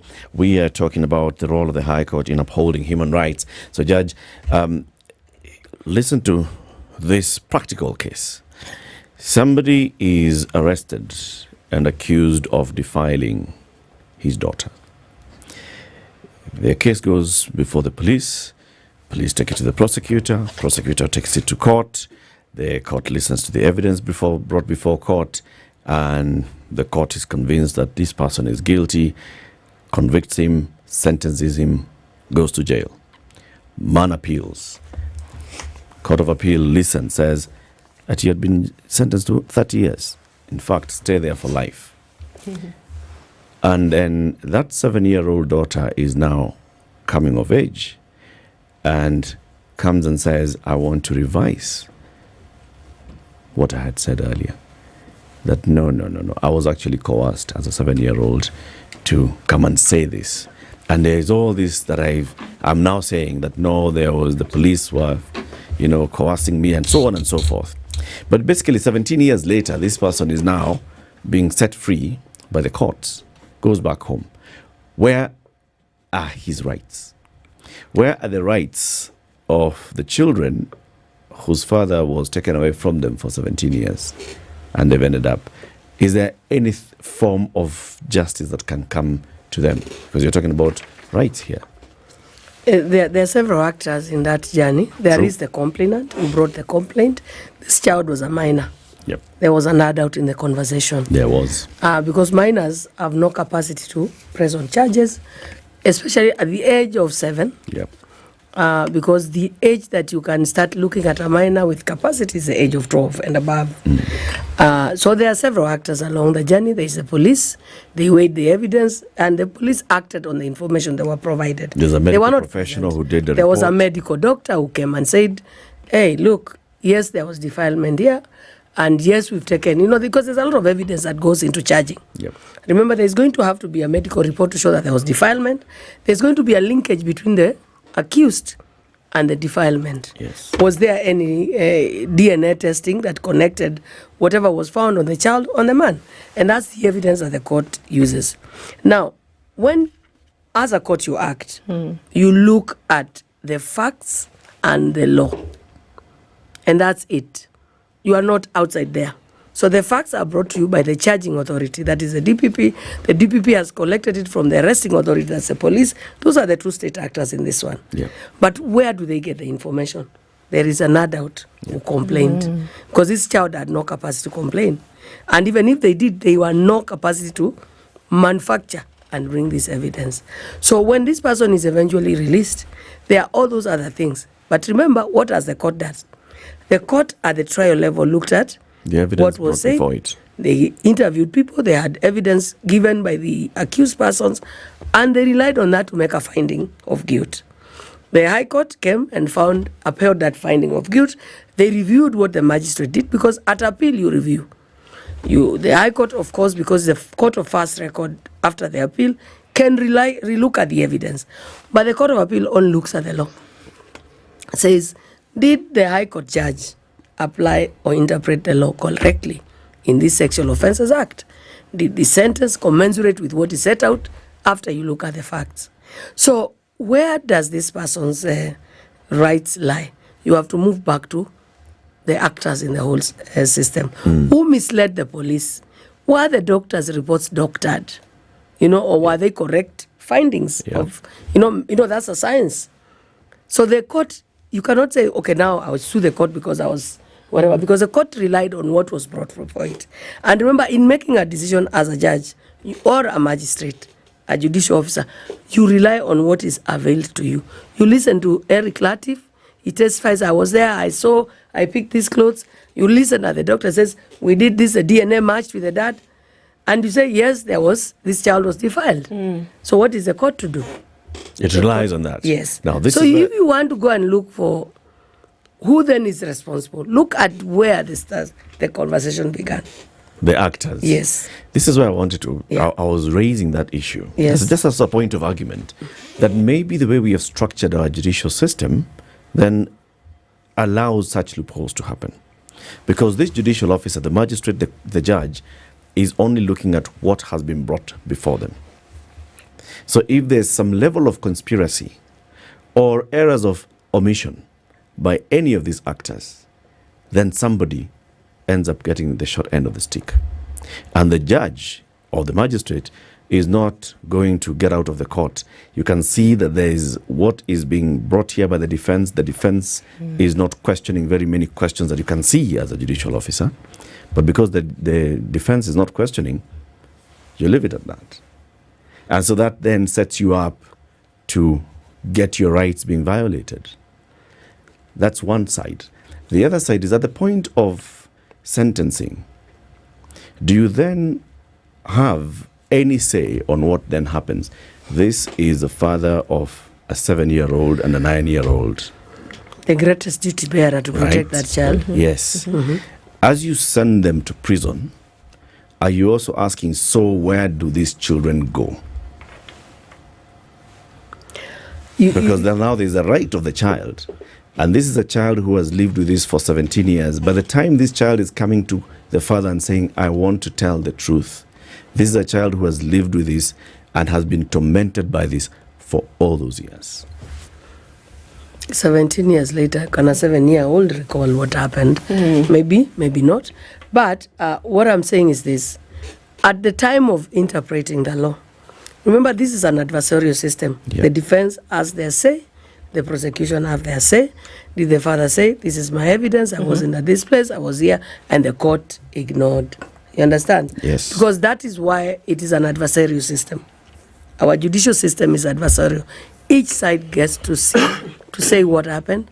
Then the arbiter, who is the judge or the judicial officer, decides which side is more believable. Now, let me answer you at sentencing. The sentencing guidelines tell us what are the do's and the don'ts when you come to deciding cases. There are those cases with maximum or minimum sentences that you cannot go below. And the Sexual Offences Act is one of those laws. Yeah. Although, of course, the court is increasingly interpreting and saying you cannot tie the hands of the judicial officer because there's what we call discretion. I observe you and I say, this one has a guilt me. And in my discretion, I think maybe not, you know. So if you look at the recent decisions that have come out from the High Court and the Court of Appeal, they are saying these minimum sentences may not be, you know, so, and they are being revised and, you know, the court is being very proactive about that. But when you come to sentences, you look at what is the sentence set by the law. What has happened in the interceding period? Was this man in custody for 5 years, for instance, as the case was going on? Then the law, or at least the sentencing guidelines, allows you to apply those guidelines in maybe giving a reduced sentence or an increased sentence. Yeah. Now, the rights that have been violated, the question is, who is the person who violated those rights?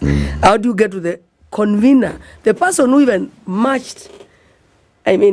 put together the evidence, brought it to the investigating officer, brought a police, a medical report, had a doctor convince the court that there was a DNA match, that not only was there defilement, but this was a defiler. Yes. You understand? So there's more that goes to decision making than she said, he said. There is what we call the evidence that is brought, the forensic evidence that is brought, that now persuades you that indeed the accused is guilty as charged. Well, let me ask this, Justice. Yes. Where do we, or if we do at all, do we now consider the rights of the judicial officers? You mentioned at the beginning of the number of cases that are filed on a daily basis.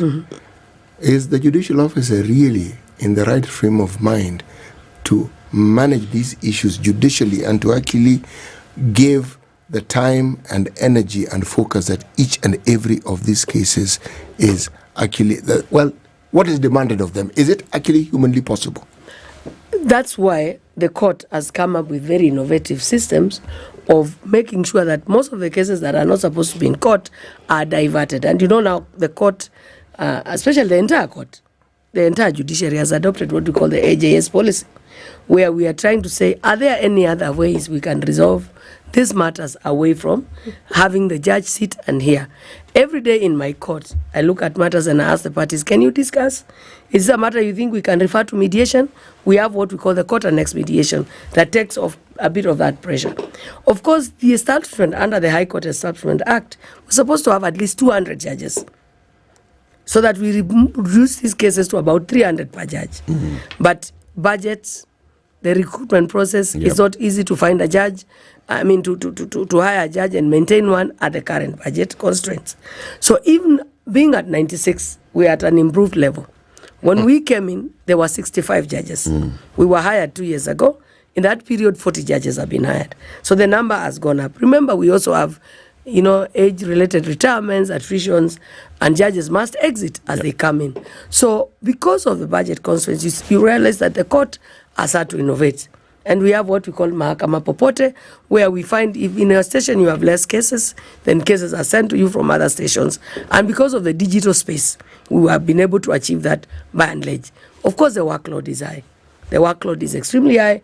And I can tell you for free that in a good day, I look at a cost list of 40 cases. When I look at a cost list of 40 cases, 4 of these cases are hearings with evidence. I can only humanly hear at most 2 cases a day.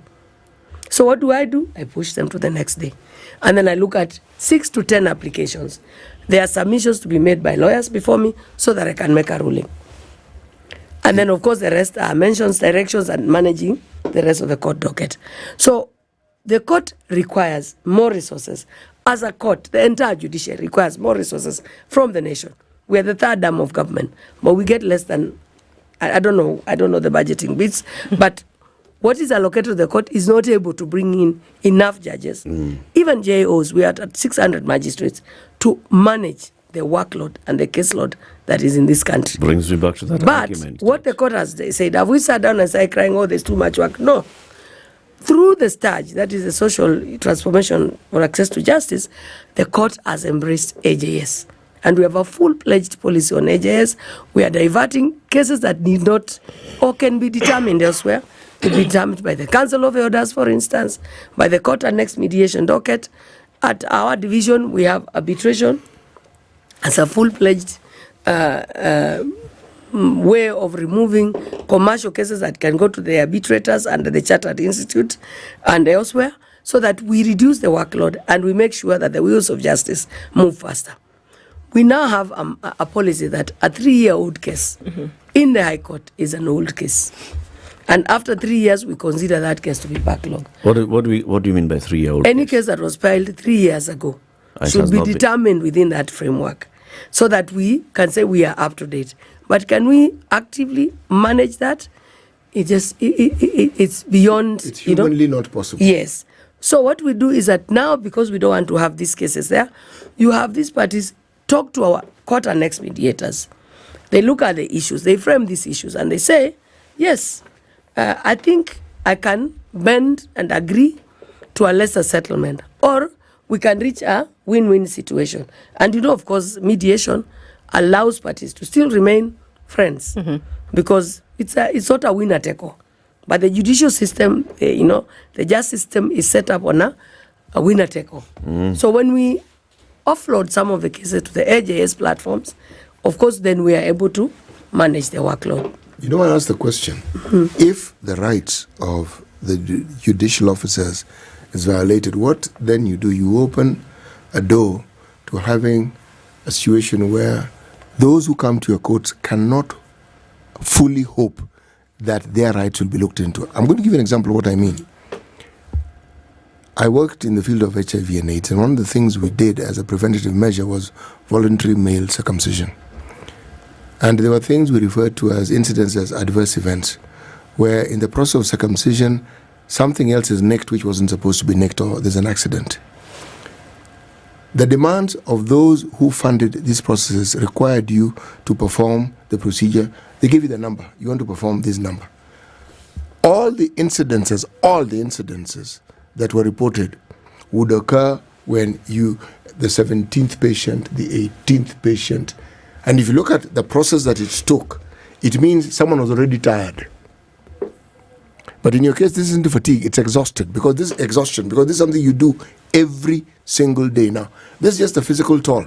There's the mental and the emotional toll that comes with just the work that you do, what you handle.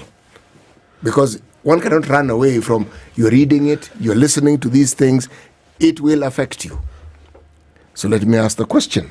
In addition to this is an addendum to what I had asked. How do officers of the court debrief? How do you get to be able to resolve and find solace with all the pressure that comes with what you do? The court is structured in such a way that we have 3 terms in a year. And in between the 3 terms, we have what we call vacation. Like now, we're just about to go to the Christmas vacation where we'll have a 3 weeks break to go home. Probably find time to look at your files now and write your pending judgments. But then you're not resting. I'm just explaining. But at least you are now not listening to cases and writing judgments at the same time. You understand? So the vacation allows you a bit of a break to go and look at yourself, to go and look at what is pending before you, and to see how you can manage it.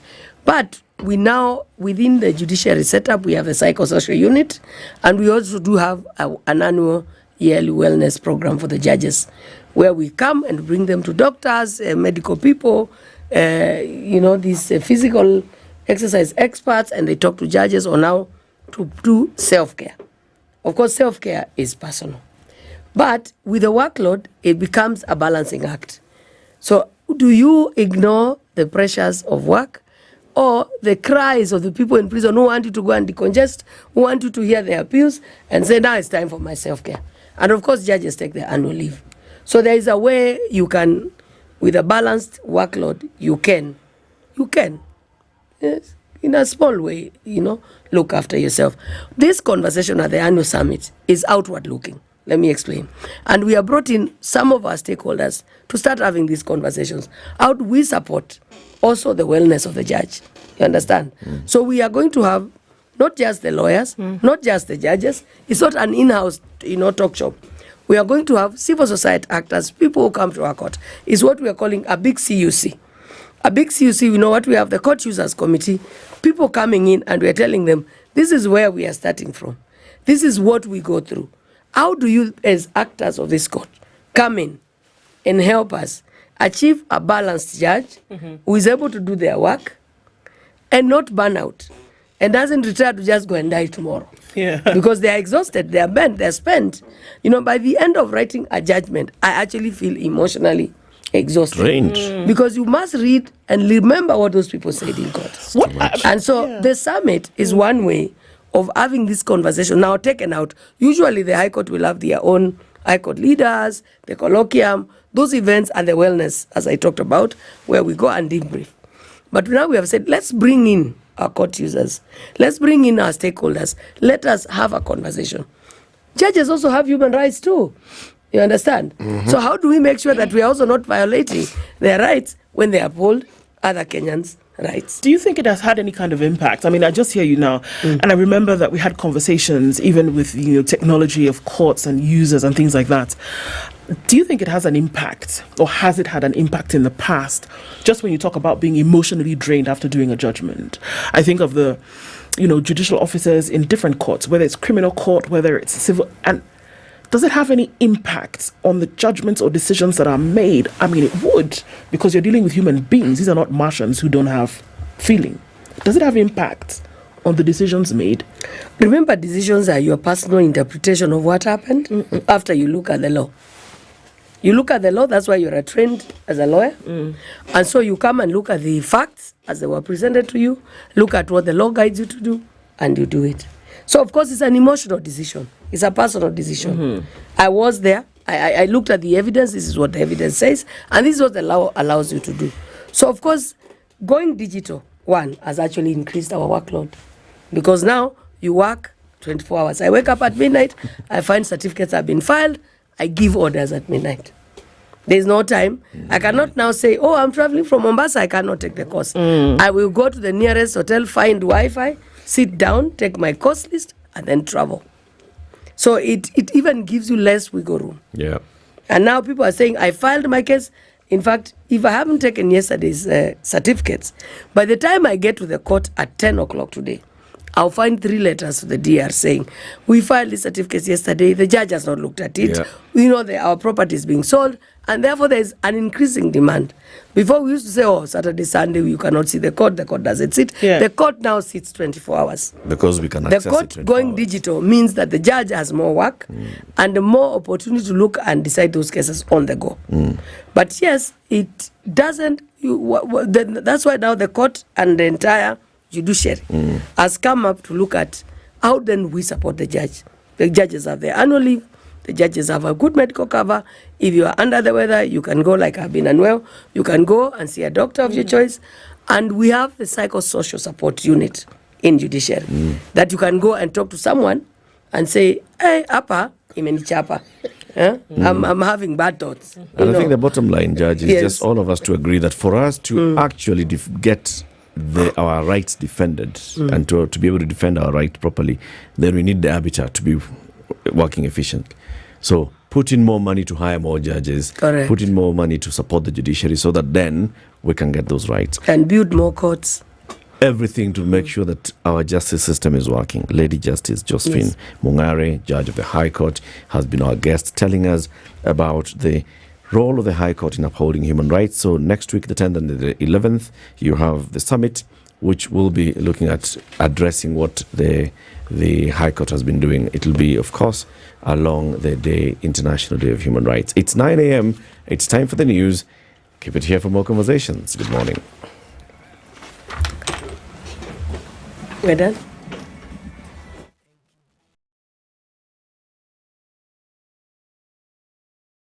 It's the Newswire. I'm Edwin Lisamira. A senior member in President William Ruto's Council of Economic Advisers has reiterated that the transition from NHIF to SHA is aimed at addressing the challenges experienced under the defunct health scheme. Moses Kuria, who spoke in Mombasa, said NHIF was tainted with corruption. Pale NHIF tulikuwa na wezi chungu mzima, na tulikuwa na wezi aina tatu. Kuna wale watu walikuwa naiba pesa, wanasema huyu ametibiwa ugonjwa wa, kwa mfano amputation, kumbe ni homa ametibiwa, na wanakula hiyo pesa. Kuna wengine ambao hawakuiba pesa, waliiba madawa. Unakuta katika hospitali ya serikali, nje ya hospitali ya serikali, kuna ma private pharmacies mingi sana, chemists zinauza dawa hapo, na hospitali ya serikali kwa hapo. Mwizi wa tatu alikuwa mwizi wa wakati. Unakuta wahudumu wengine wa afya, mtu anaenda saa moja kwa katika hospitali, masaa 11 ako hospitali zingine 4-5. This even comes as the Kenya Union of Clinical Officers has protested its exclusion from the Social Health Authority empanelment.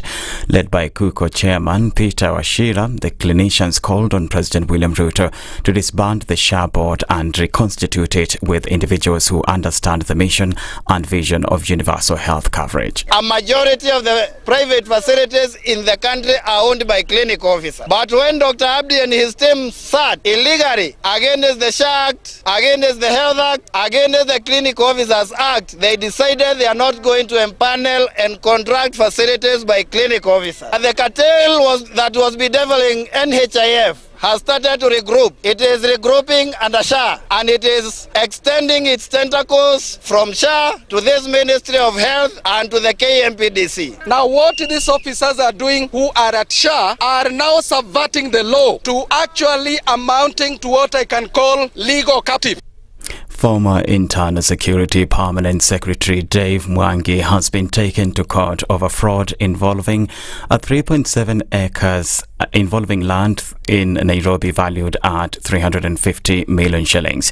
Mwangi was charged with 5 counts of fraud, including conspiracy to commit a felony, forgery and obtaining money by false pretense. The charge sheet showed he conspired with others who were not in court to defraud Mr. Patel Holloway Properties Limited of a parcel of land along Mombasa Road. Mwangi, who pleaded not guilty, was accused of forging the signature of former Commissioner of Lands, Sami Mwaita, claiming the former official signed the grant. He was also accused of forging the signature of Jane Kanja, a Commissioner of Lands, and altering a false document to investigators. Mwangi Milimani Magistrate Ben Mark Ihubi granted him a 20 million shillings bond. In effect, I'll grant the following bond terms to the accused person. So I'll admit the accused person to a bond of Kenya shillings 20 million with a surety of a similar amount. Also, to the alternative, I'll grant a cash bail of 5 million. He'll avail 2 contact persons. The case will be mentioned on January the 20th. 4 suspects believed to be part of a gang that has been terrorizing locals in Maua Town, Meru County, are in police custody. They were arrested on Thursday as they attempted to sell 2 AK-47 rifles to undercover detectives posing as buyers of the arms. Police said the suspects arrived aboard a motorcycle with the arms concealed in a mirror bag. The buyers had agreed to pay 300,000 shillings for the weapons, only to order the suspects to lie down and surrender. The suspects are set to be arraigned in court. Ivory Coast's beloved staple, ateki, made from fermented cassava flour, has officially been added to UNESCO's list of intangible cultural heritage. Ateki is so well loved that many people have it for breakfast, lunch and dinner. Nicknamed Ivorian couscous, it's typically eaten with grilled fish. It's often served at ceremonies such as weddings, baptisms, funerals and community meetings. That's the Newswire. I'm Edwin Lisamira.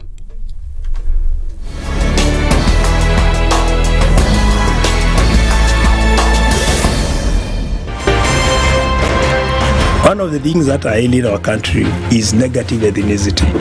You find you as a state officer, instead of thinking as a Kenyan, you think like a tribal person. Let me tell you something. The biggest problem we have had in this country is a leadership deficit. There is nothing that you are going to do in the process of change if you are not a risk taker. So you really have to pursue your vision to a logical conclusion and even be ready to step on people's toes. When it comes to the economy, you can run away with it. They say statistics are like bikinis. They reveal a lot, but they conceal the vitals. And so government people would throw statistics at you and tell you they're revealing a lot of information to you, but it's really concealing the real vitals. We need to get out of that, because when we want to grow our democracy, one basic thing that really requires to be understood by the political class, by all of us, is institutions are critical. This is the Situation Room, the only way to start your day. 94.4 Spice FM, Nairobi. We still are in traffic hour this Friday morning, and a quick look at what's going on. Into the city is where most of this activity is heading. Uhuru Highway getting into the CBD this morning. There'll be quite some of that. And also, it's very busy on Landis Road today as you get towards Kamkunji at the roundabout. On the Thika Superhighway, traffic is reducing significantly as you get past Survey. And you'll just find just a little bit of that as you get towards the Pangani underpass. Not much happening on Kiambu Road. As you get to the junction and out towards Muthaiga Square, you'll be all right. Off of Limuru Road, traffic doesn't look too bad, and it's moving lower Kabete Spring Valley. If you look at the northern bypass, that's also moving really well. Let's take a look at the eastern bypass and traffic heading towards Embakasi, heading towards North Airport Road and the Cabanas interchange. Doing pretty well this morning. Let's keep talking. See what's happening where you are. SpiceFM, KE on X, hashtag The Situation Room.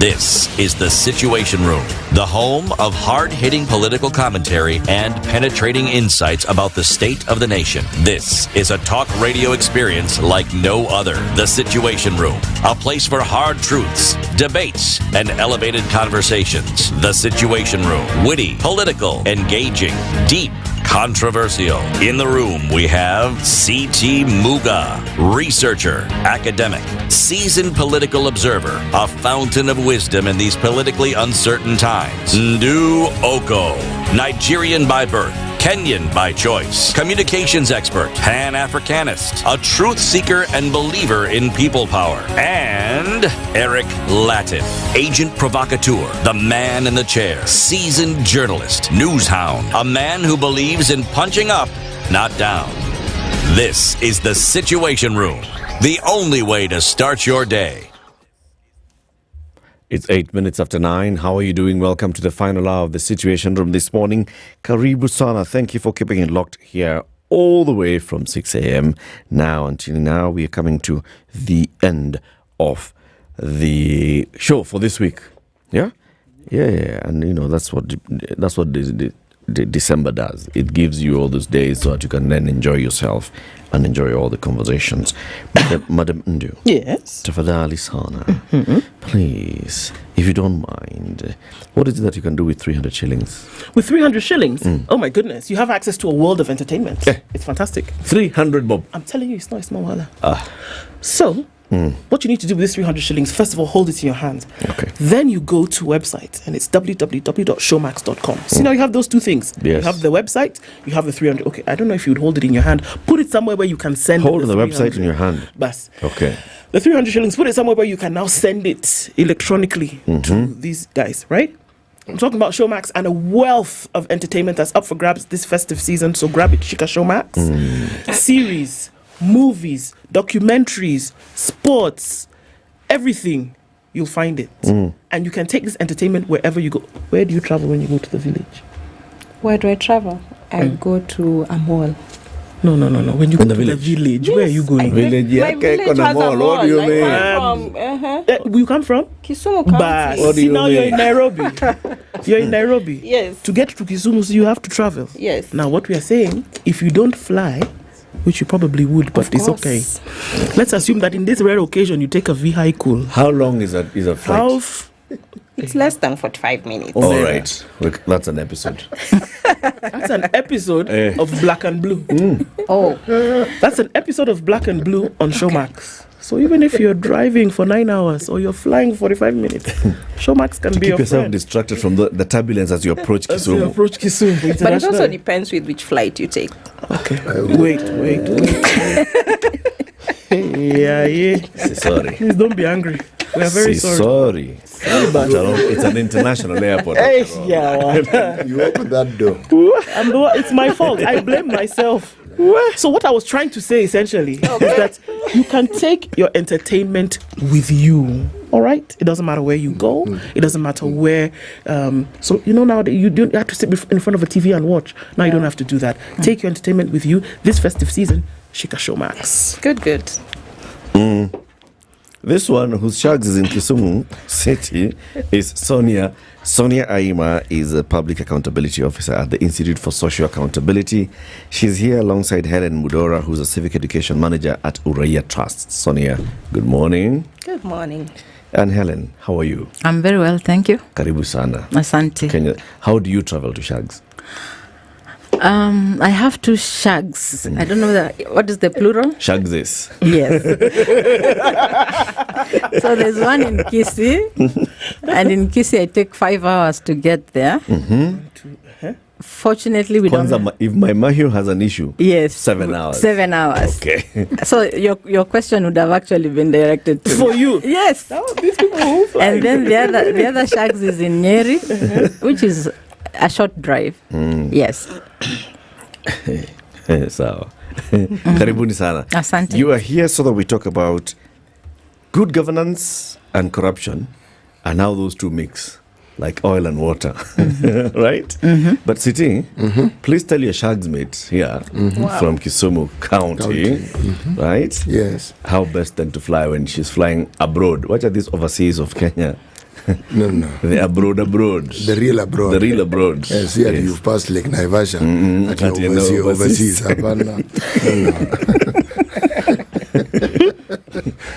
Not over lake. No. Now, should it happen that you are traveling out of the country, should it happen that you are going to a destination and upon arrival you'll be required to actually do some work, even if you're not doing any work and you're simply going for rest and recreation, but you want to arrive there feeling good. This is what Emirates tell you. With their business class, from the time you want to go to the airport, they will make arrangements for you to get to the airport in style. Okay. The word limousine comes to mind.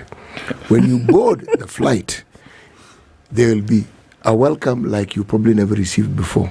And what will be on offer is, you want to rest, do you want to sit, you want to fall asleep immediately, do you want to eat, do you want to have a drink? All these things will be accompanied with a certain level of finesse that is beyond world class. You won't just sit and recline your seat. You'll be able to stretch out and sleep completely. And to ensure you sleep properly, they'll give you pajamas. Now you can keep those pajamas. They're yours. When you wake up and you want to do some work in preparation for your arrival, Wi-Fi galore. Mm-hmm. If in between you want to interspace the work with a little entertainment, the channels that you have at your fingertips.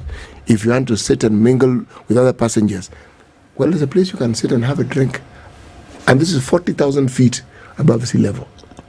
And then when you land, well, it's similar to what happened before you got. All we're saying is, you'll have an experience of a lifetime. Emirates business class. Okay. Yes. They haven't started a flight to Kisumu yet, but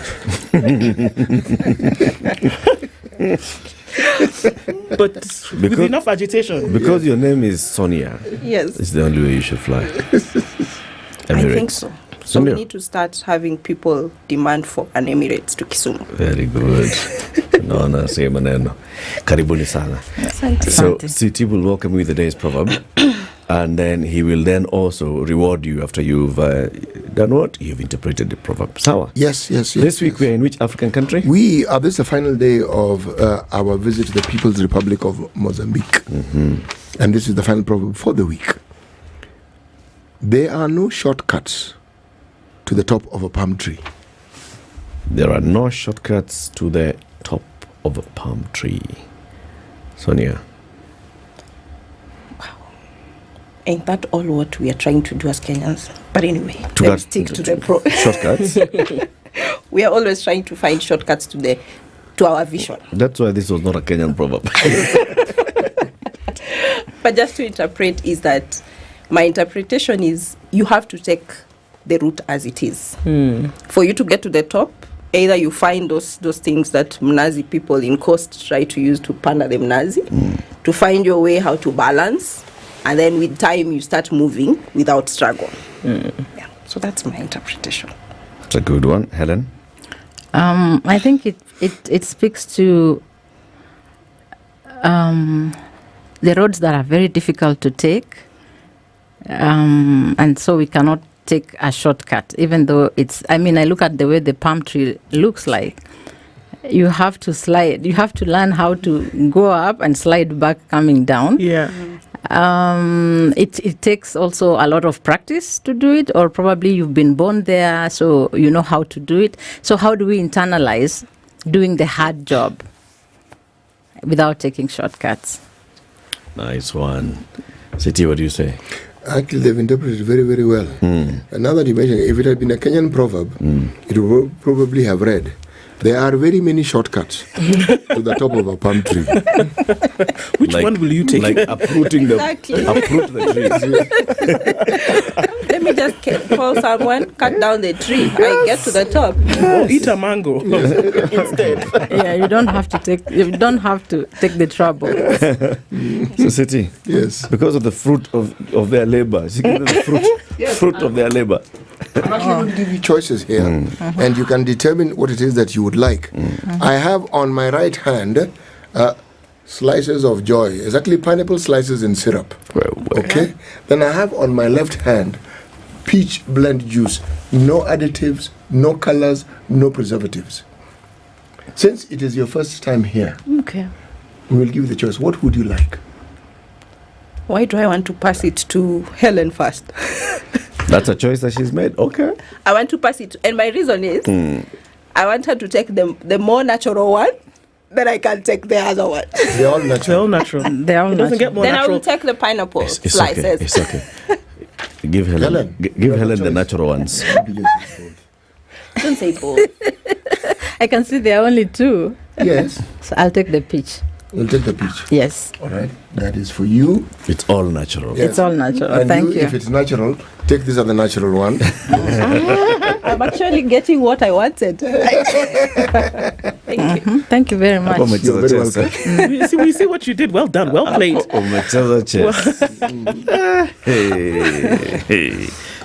Okay. Now, I know we've had conversations, of course, with TISA and with Lydiah, and we know the work that you do. Okay? But when it comes to matters of corruption and engaging the public on corruption, I mean, I think both of you engage the citizens on matters of good governance and corruption, right? But I want to start with, from TISA's perspective, what do you do? How do you engage the public to discuss corruption and good governance? How do you do it? Do you just hold barazas? No. Barazas are part of it, but we seek to go beyond barazas. So what we do normally, and I will even give reference to the new upcoming third edition of the Citizen Assembly that we have next week in Kisumu. What we do is identify issues within that place. At the bottom of everything is a governance problem, especially Kenya. So once we identify the issues within that place, we connect it to our TISA main agenda, which would be public debt or corruption or access to information. Then bring back this conversation to these issues. Then discuss as citizens where we are. We have identified the issues together, right? So what is the plan? What do we want? So some of the times the first question is, when you look at your situation now and then look beyond, what does change look like for you? So that we start working out something that gets us to the change. So at some point someone will say, okay, it's me getting to the hospital and finding the drugs after I have paid for my NHIF. Currently, Taifa Care, something of the sort. So how do we get there? This person, most times, especially if you go to the grassroots level, they don't understand the connection.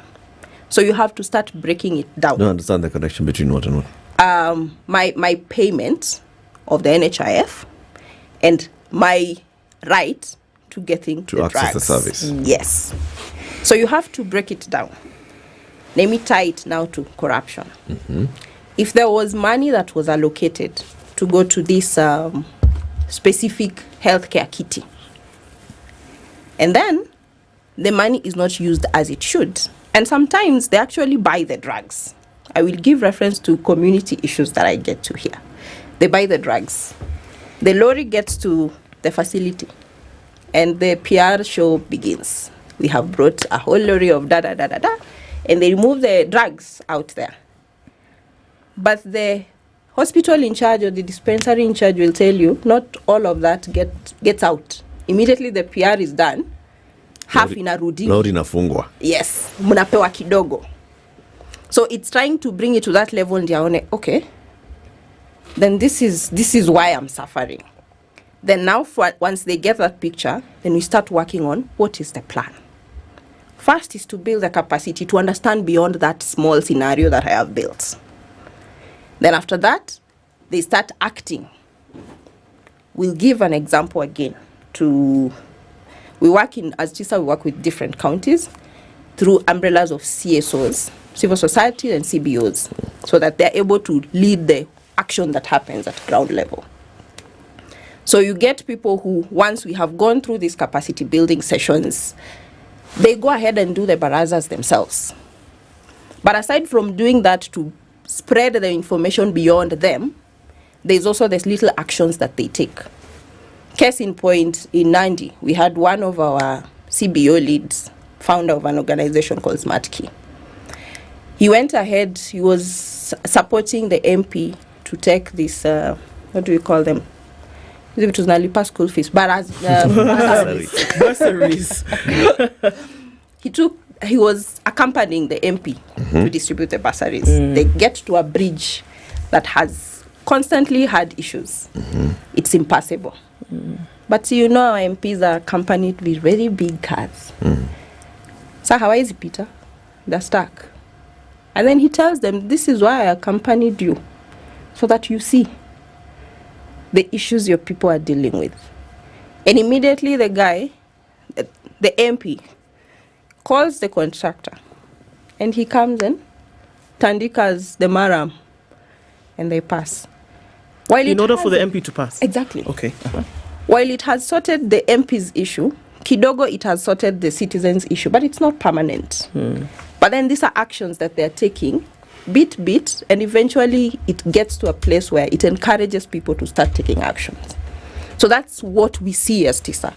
We want people to get to the level they lead the actions of citizen or social accountability. Yeah. Helen, is it that really the citizens don't see the connection?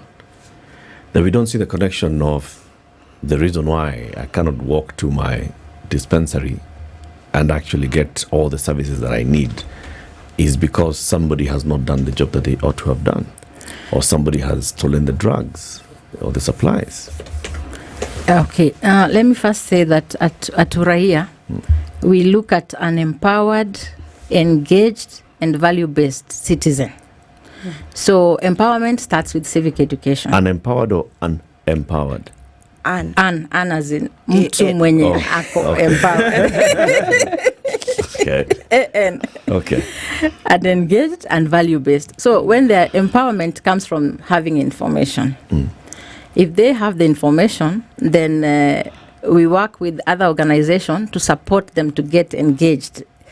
At the local level, we have about, every year we have about 30 organizations, mashinani. So if you are in Kilifi, there's an organization in Kilifi. So they know the Kilifi County, they know the governor, they know the CCs. They know when the budget is being made, when the plans are being made, when the implementation is taking place. So the citizen then is supported to develop a memorandum if something is wrong, and then they can take to the governor's office. I think if you look at the Kenyan citizen, I think we are just aloof. She's talking about making the connection, but I think we are just aloof. We are so used to trouble and problems that we don't realize that you put in a government so that they can deliver a service. We always think it's a favor they are doing us. So when it is not there, we will not even question, because we move on. If you are told just go to the chemist across the road to buy the drugs, you will simply go to buy the drugs. But we will be complaining. Yes. We will talk about Kinuna. But you'll still go. But you'll still go. Yes. Okay. So that connection is that you don't take the step to ask, but why don't we have the drugs? Or sometimes we are not empowered enough to think that we have a voice that we can question. If you go to a level 4, 5 hospital, and when mwananchi wa kawaida umekuja kupata service, how do you start questioning some of these things? So that voice is very important. We have to build that voice. How do you question, though? And I think it could be a latent fear for many people to say that maybe it's just there in your head that, okay, this is wrong. Come on. We know at some very basic level that when you buy food, when you basically step out of your house and you breathe, you pay taxes in this country. Okay, and for that matter. So there's an understanding, at least minimally, that somebody bears a responsibility for getting certain things done. Maybe it's forgotten along the way when the politics of the day, comes out to play, and then you think that this is the person that you worship. Yes. But later, I think it just plays in the back of your head that this person is actually supposed to be working for the betterment of the country. And so then you met with fear sometimes, because you say, how then do I start asking this person to do what they're supposed to do? And they actually know what they need to do. So how do you actually begin? Because I think it is a very real situation for many people. Yeah, it's a real fear. Yeah. A lot of times in Kenya, when you question, unapiga. For example, if it is at county level, you are the people who are opposing the governor. If it's at national level, if you are questioning, you're already the people who are, against the president. Or he says you complain about everything. Everything. Yeah. So you have to build that voice. They need the information. They need to know. People need to know that we are paying taxes and we need good services. People need to know that, for example, the Constitution in a number of places says we must have public participation. And so we must also be available to participate. We don't participate. I think Kuraia in so many years has tried. We do civic education. We have 340 civic educators on the ground who educate people on different public issues. But pushing people to participate, people find that a very big problem. Why? I was in Nyamira last year, and we had just gone to see how our civic educators, are doing the work.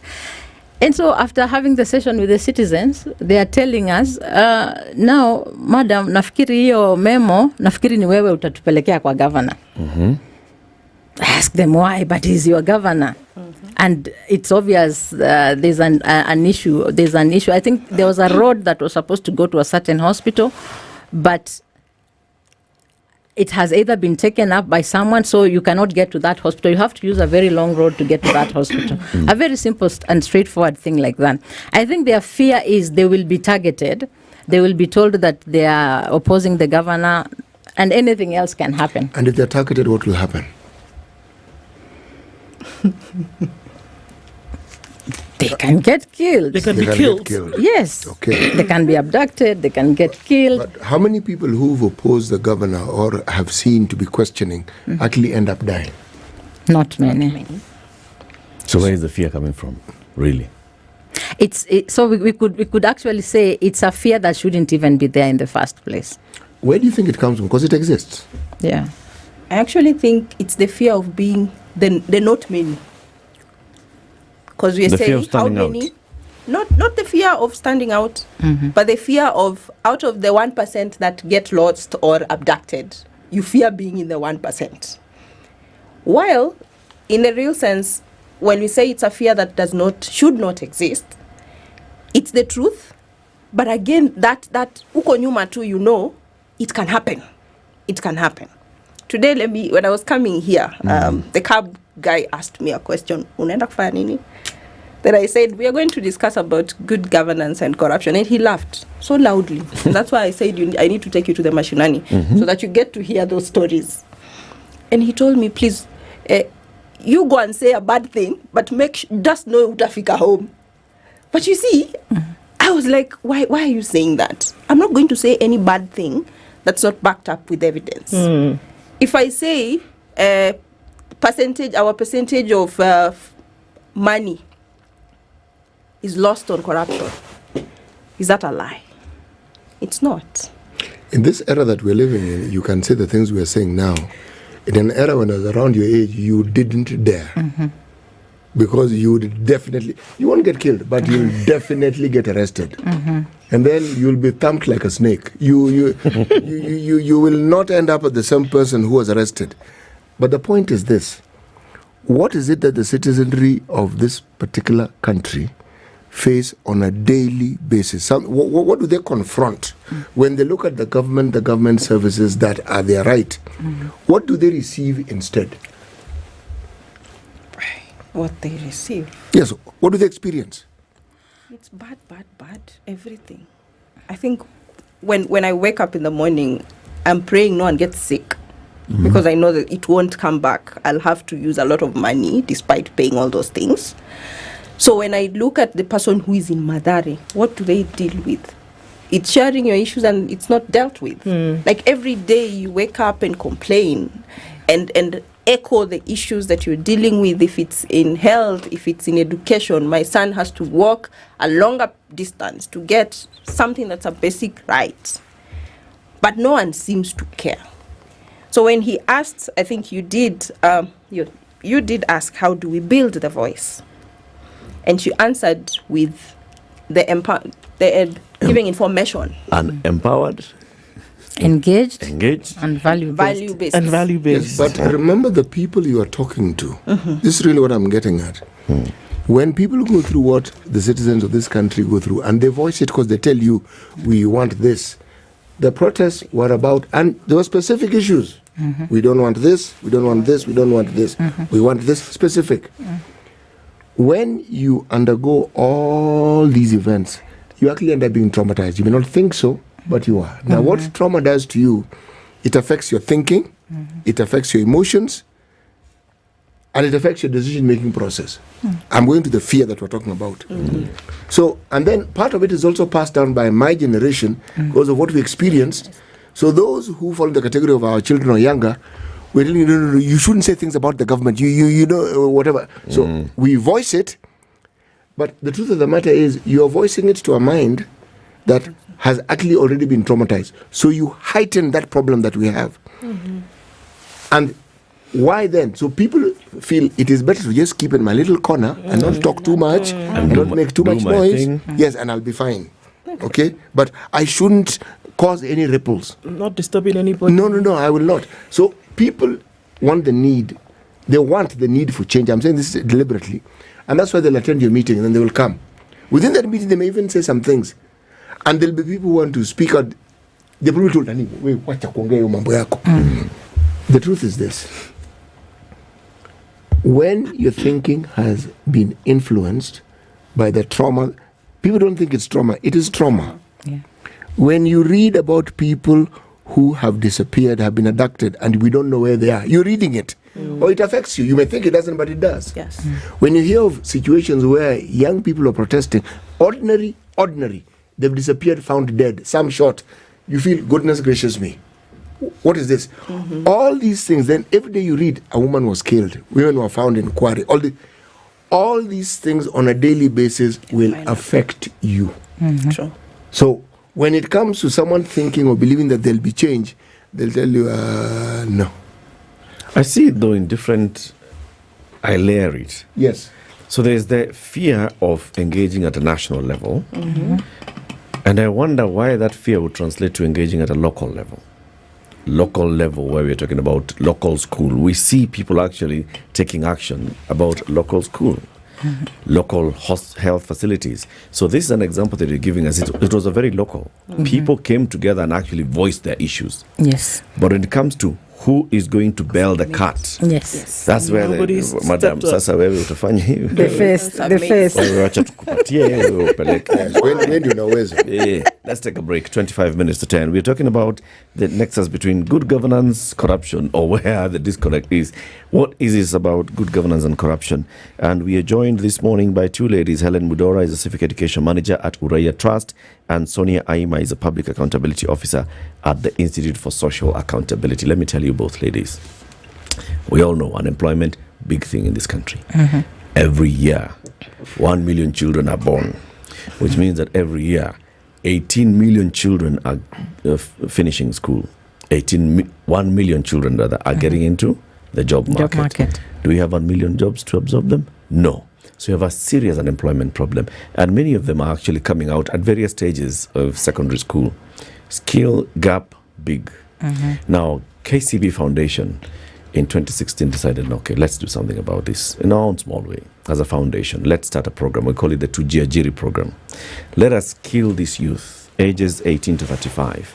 You've come out, you have some level of education, all right, you have some level of certificate, okay. How about we take you through a TVET and a program that then encourages you and shows you how you can get into Tujiajiri, kujiajiri wewe mwenyewe, self-employment.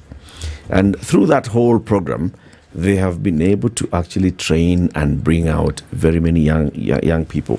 115,000 jobs created, 35,195 youth trained, 10,954 youth businesses incubated, 267 million loans disbursed in this KCB to Jiajiri program, courtesy of the KCB Foundation. You can get more information, kcbgroup.com/foundation. That's kcbgroup.com/foundation. It's Christmas season, Ndu. Yes, it is. Sarit, your city. This Christmas season, Sarit, your city is your ultimate festive destination. So from last week up until the 15th of January, you could step into a magical world of Christmas. Have you met Santa? You'll meet him there. Have you met the Grinch? He's there as well. What is the Grinch? It's the guy who hates Christmas and thinks that Santa is just a dud, you know. Okay. Then there's also Rudolph, which is Santa's horse. Okay, reindeer.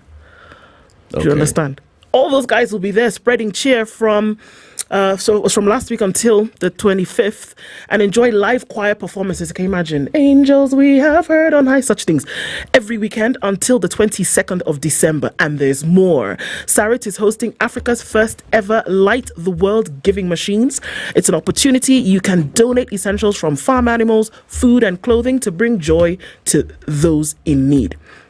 Also, maximize your experience with the Sarit Loyalty app. Earn and redeem points. You can pay for parking. You can transfer family points and send digital gift vouchers to the ones that you love. Don't forget, every Wednesday there is Masai Market, and Thursday and the Sarit Kids Corner every weekend. Also, our very own Edward Quatch from the Spice Drive will be live on location on the 18th of December, bringing the festive vibe straight to you. All details can be found at www.sarityourcity.com. This conversation continues shortly. It's 22 minutes to 10.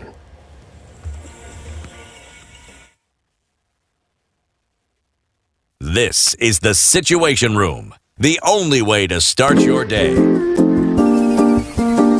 Rejuvenate mid-flight with the Emirates A389's first-class shower spa. Arrive at your destination refreshed and ready for anything. Sky-high luxury with Emirates, where luxury meets refreshment in the sky. Experience the ultimate in relaxation with SpiceFM and Emirates on your next journey.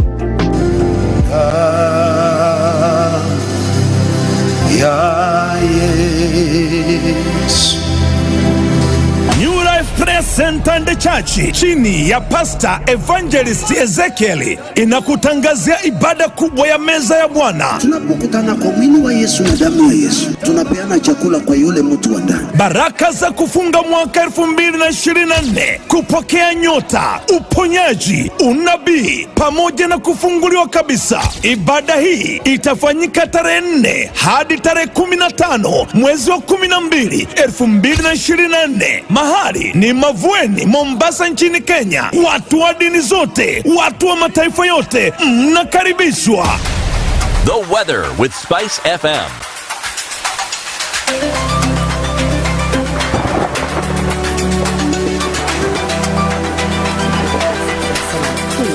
It's 19 and sunny in Nyeri, going to highs of 26, and we'll see highs of 24 as well in Eldoret, where it is sunny at 19.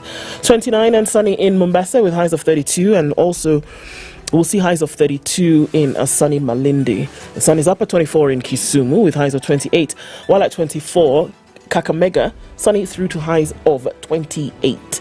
Light rain now in Kampala at 21 with highs of 28, and it's sunny at 28 in Dar es Salaam with highs of 31.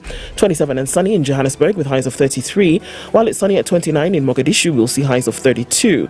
It's sunny at 17 in Addis Ababa with highs of 23, and sunny at 25 in Lagos with highs of 32. Kinshasa, sunny at 23, and we'll see highs of 32. At 7 degrees, Friday afternoon, Beijing is sunny, going down to lows of -2. It's 8 degrees and cloudy in Paris with highs of 11, while London at 7 is cloudy, going to highs of 9. 0 and cloudy in New York Thursday night, coming into Friday, will maintain highs of 0 and lows of -2.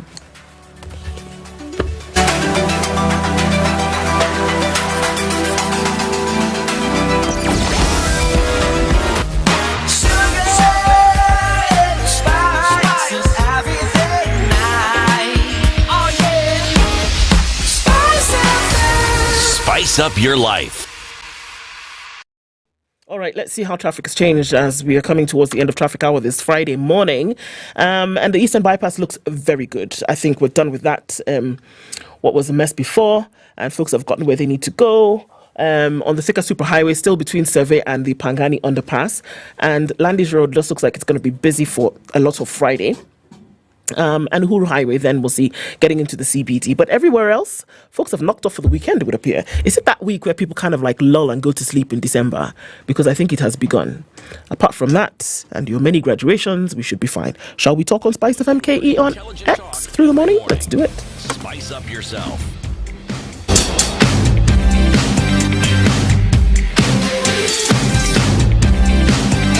Mornings done right. 94.4 Spice FM, Nairobi. It's 18 minutes to 10. Our conversation continues. Helen Mudora, Civic Education Manager at Uraia Trust, and Sonia Aima, Public Accountability Officer at the Institute for Social Accountability. Good governance, corruption. Impunity is one word that has come in. You know, whenever you talk about corruption, talk about the culture of impunity, which is what? Which is people just doing it because utadu. And the utadu is because nothing has been done to the others who've done it before, like them. And nothing has been done, like now we were saying before the break, is coming because citizen agency sort of missing. There's people are timid and not, they can see something is wrong, they can identify what's right, what's wrong, but they're just like, okay, just want to continue living despite the government. As when Jiro Gikonyo once told us, people live in this country, we live despite the government. I live my day, I live my life. If I find the government has done something, okay. If it doesn't, well and good. I continue with my life. And that's what you're saying, Sonia, that's the work that TISA is now trying to do, to bring that engagement, to point citizens towards agency. An engaged, empowered, value-based citizen. But you have got to understand why. Why are people so disempowered at that local level? Why is it that people would fear sending a memorandum to a governor? And yet you have sat down and you've enumerated, these are the issues that we have. And we want the governor to take care of this and the other. But you do not want to take it to the governor. And yet tomorrow, if the governor wants to come and do whatever politics, we will all be there. Why, Helen? I think we have mixed politics. Politics seems to politics is not a bad thing, but it seems to drive even our access to services. So citizens feel like if I voted for a particular person, I should not be seen to be challenging his authority or going against what they are doing for us. Already, I said we take services.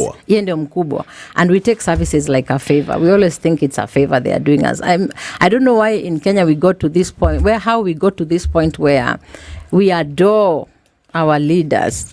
You know, there's a difference between respect. Do we actually adore our leaders? Fear. Is it? I mean, I'm just asking. Just when a Prado just comes in, what do? We all run there. We want to bow down. Yeah, but that no, that is not adoration. That's extortion. Yes, it's extortion. if you flip it, it's desperation. Yes, if you flip it, it's desperation, because that Prado represents wealth. Yes, it represents power. Yes. So, but the question is, how did you get to a point where our own we are now, as you say, let's use the word adoring and worshipping our servants. We are the ones who've given them this job. We're the ones who pay them. Yes.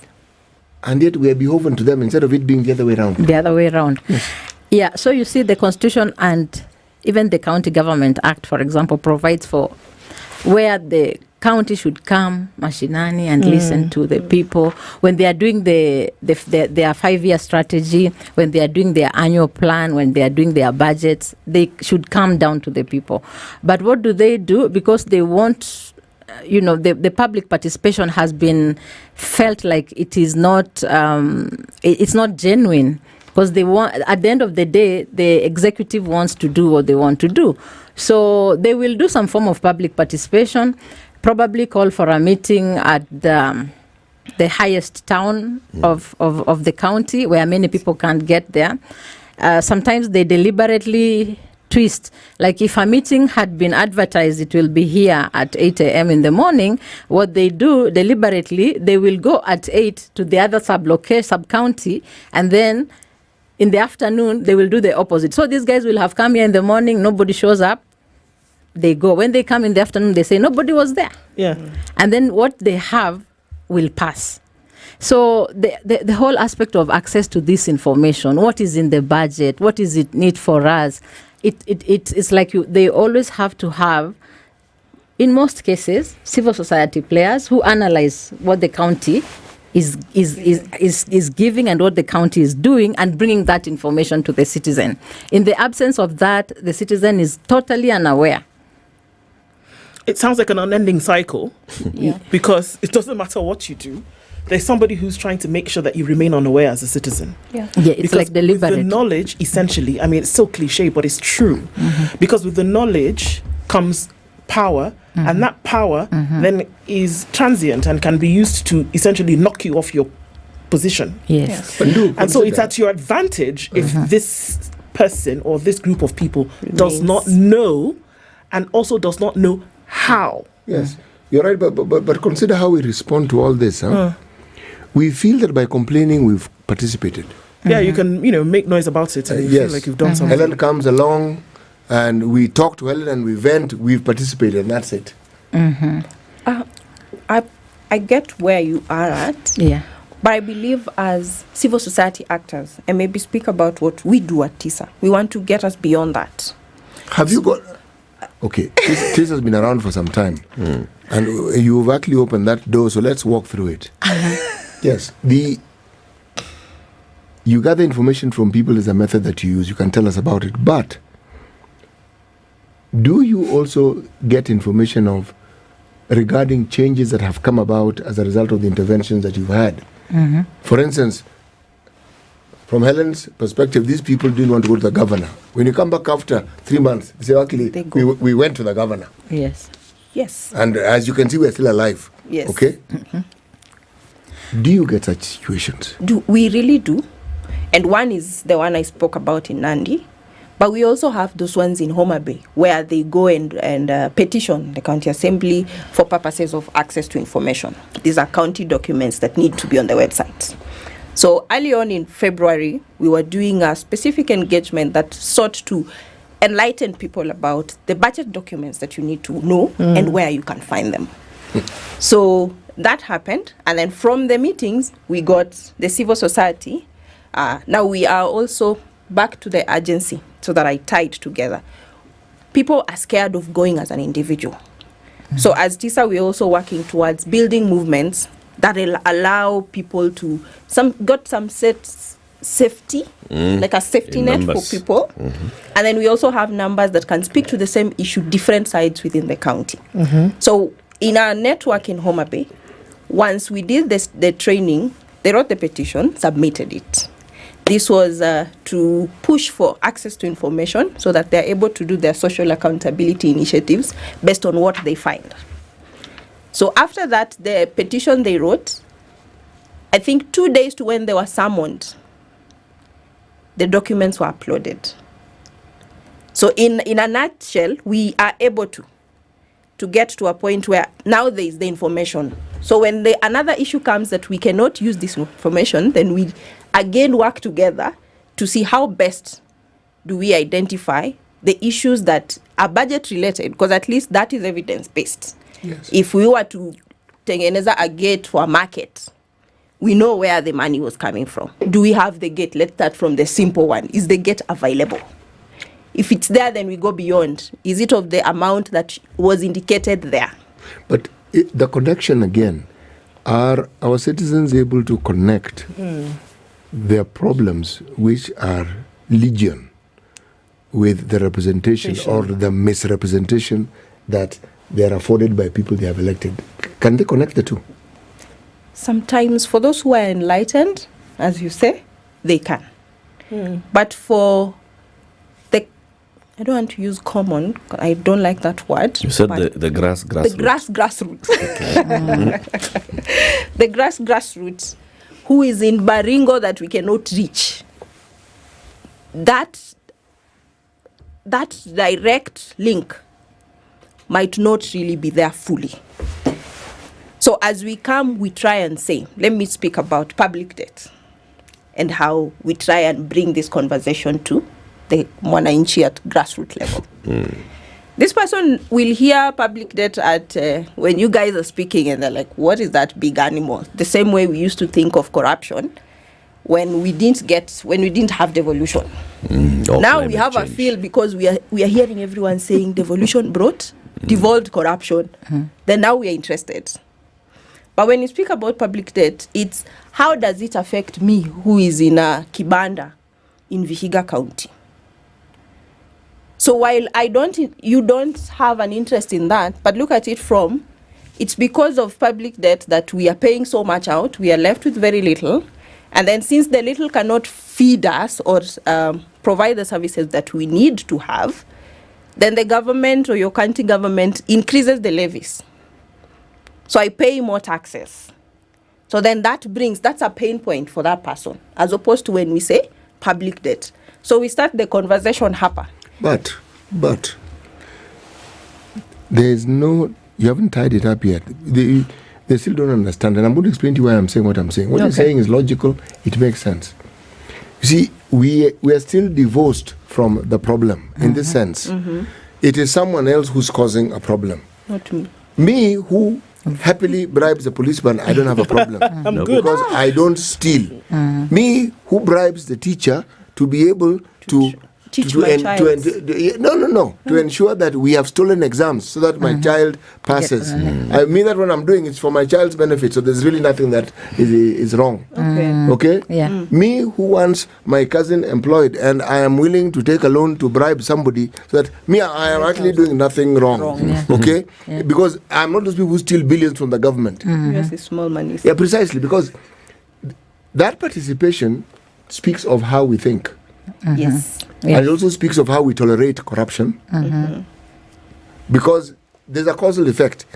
It can't be that I know, because it's not that you don't know you're doing wrong. You do know. Yes. But because there's a consensus that this is now normalized, it doesn't make it right because it has been normalized. Yes, that I agree. And also, just to answer, and then Helen can come in.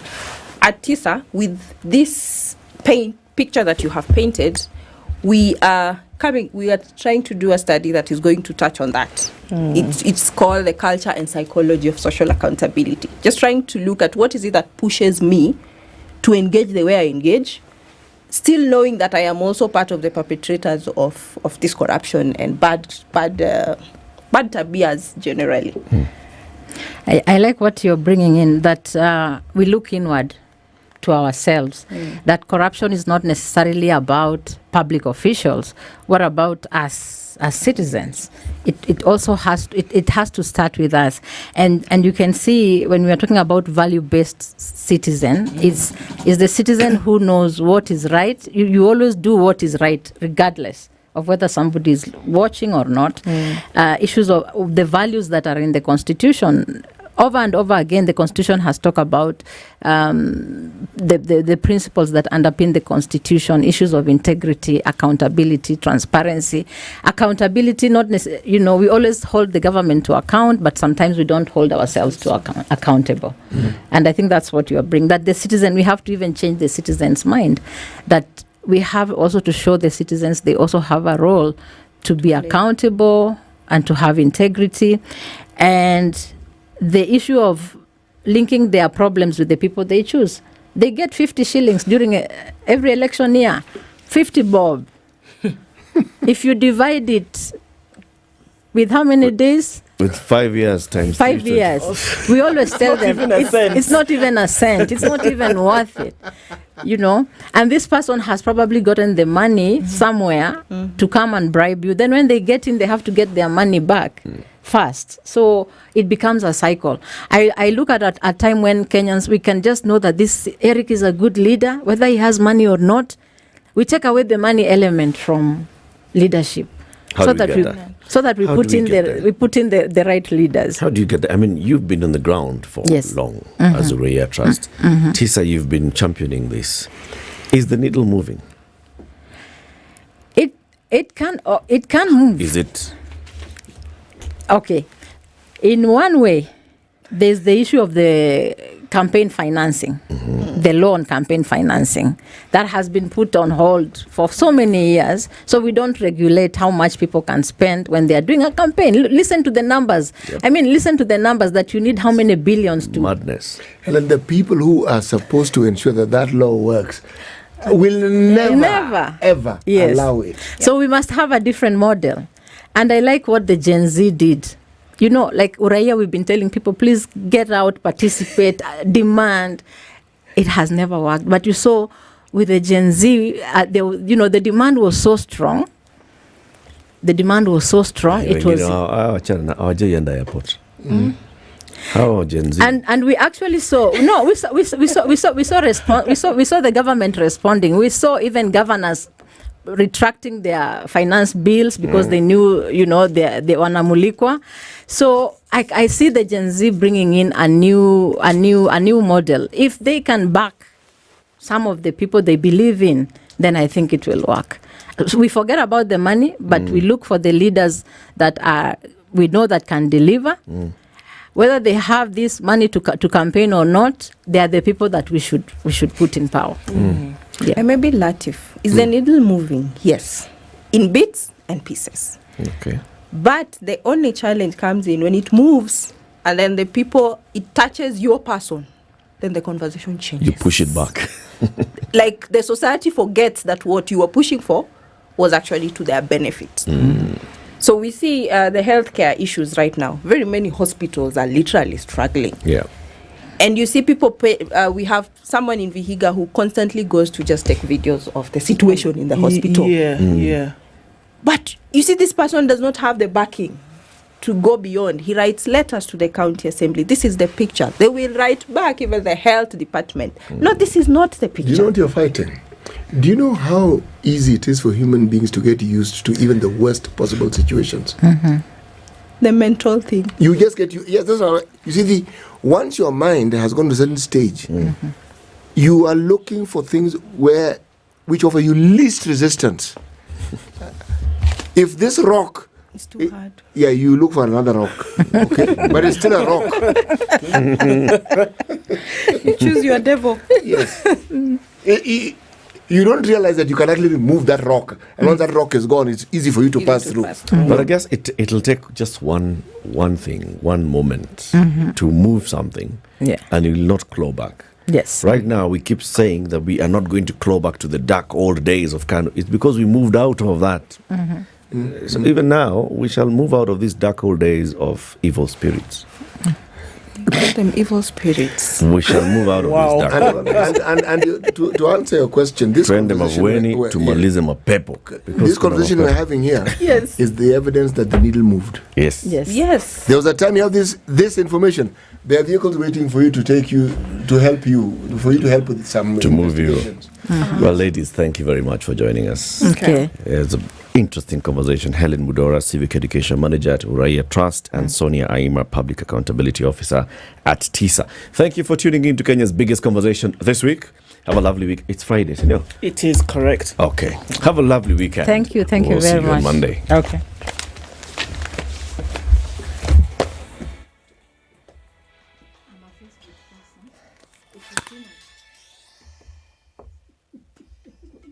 I'm Edwin Lisamira. The government is committed to ensure that young people, especially graduates, secure employment with international shipping companies. The State Department for Shipping and Maritime Affairs, PS Geoffrey Kaituko,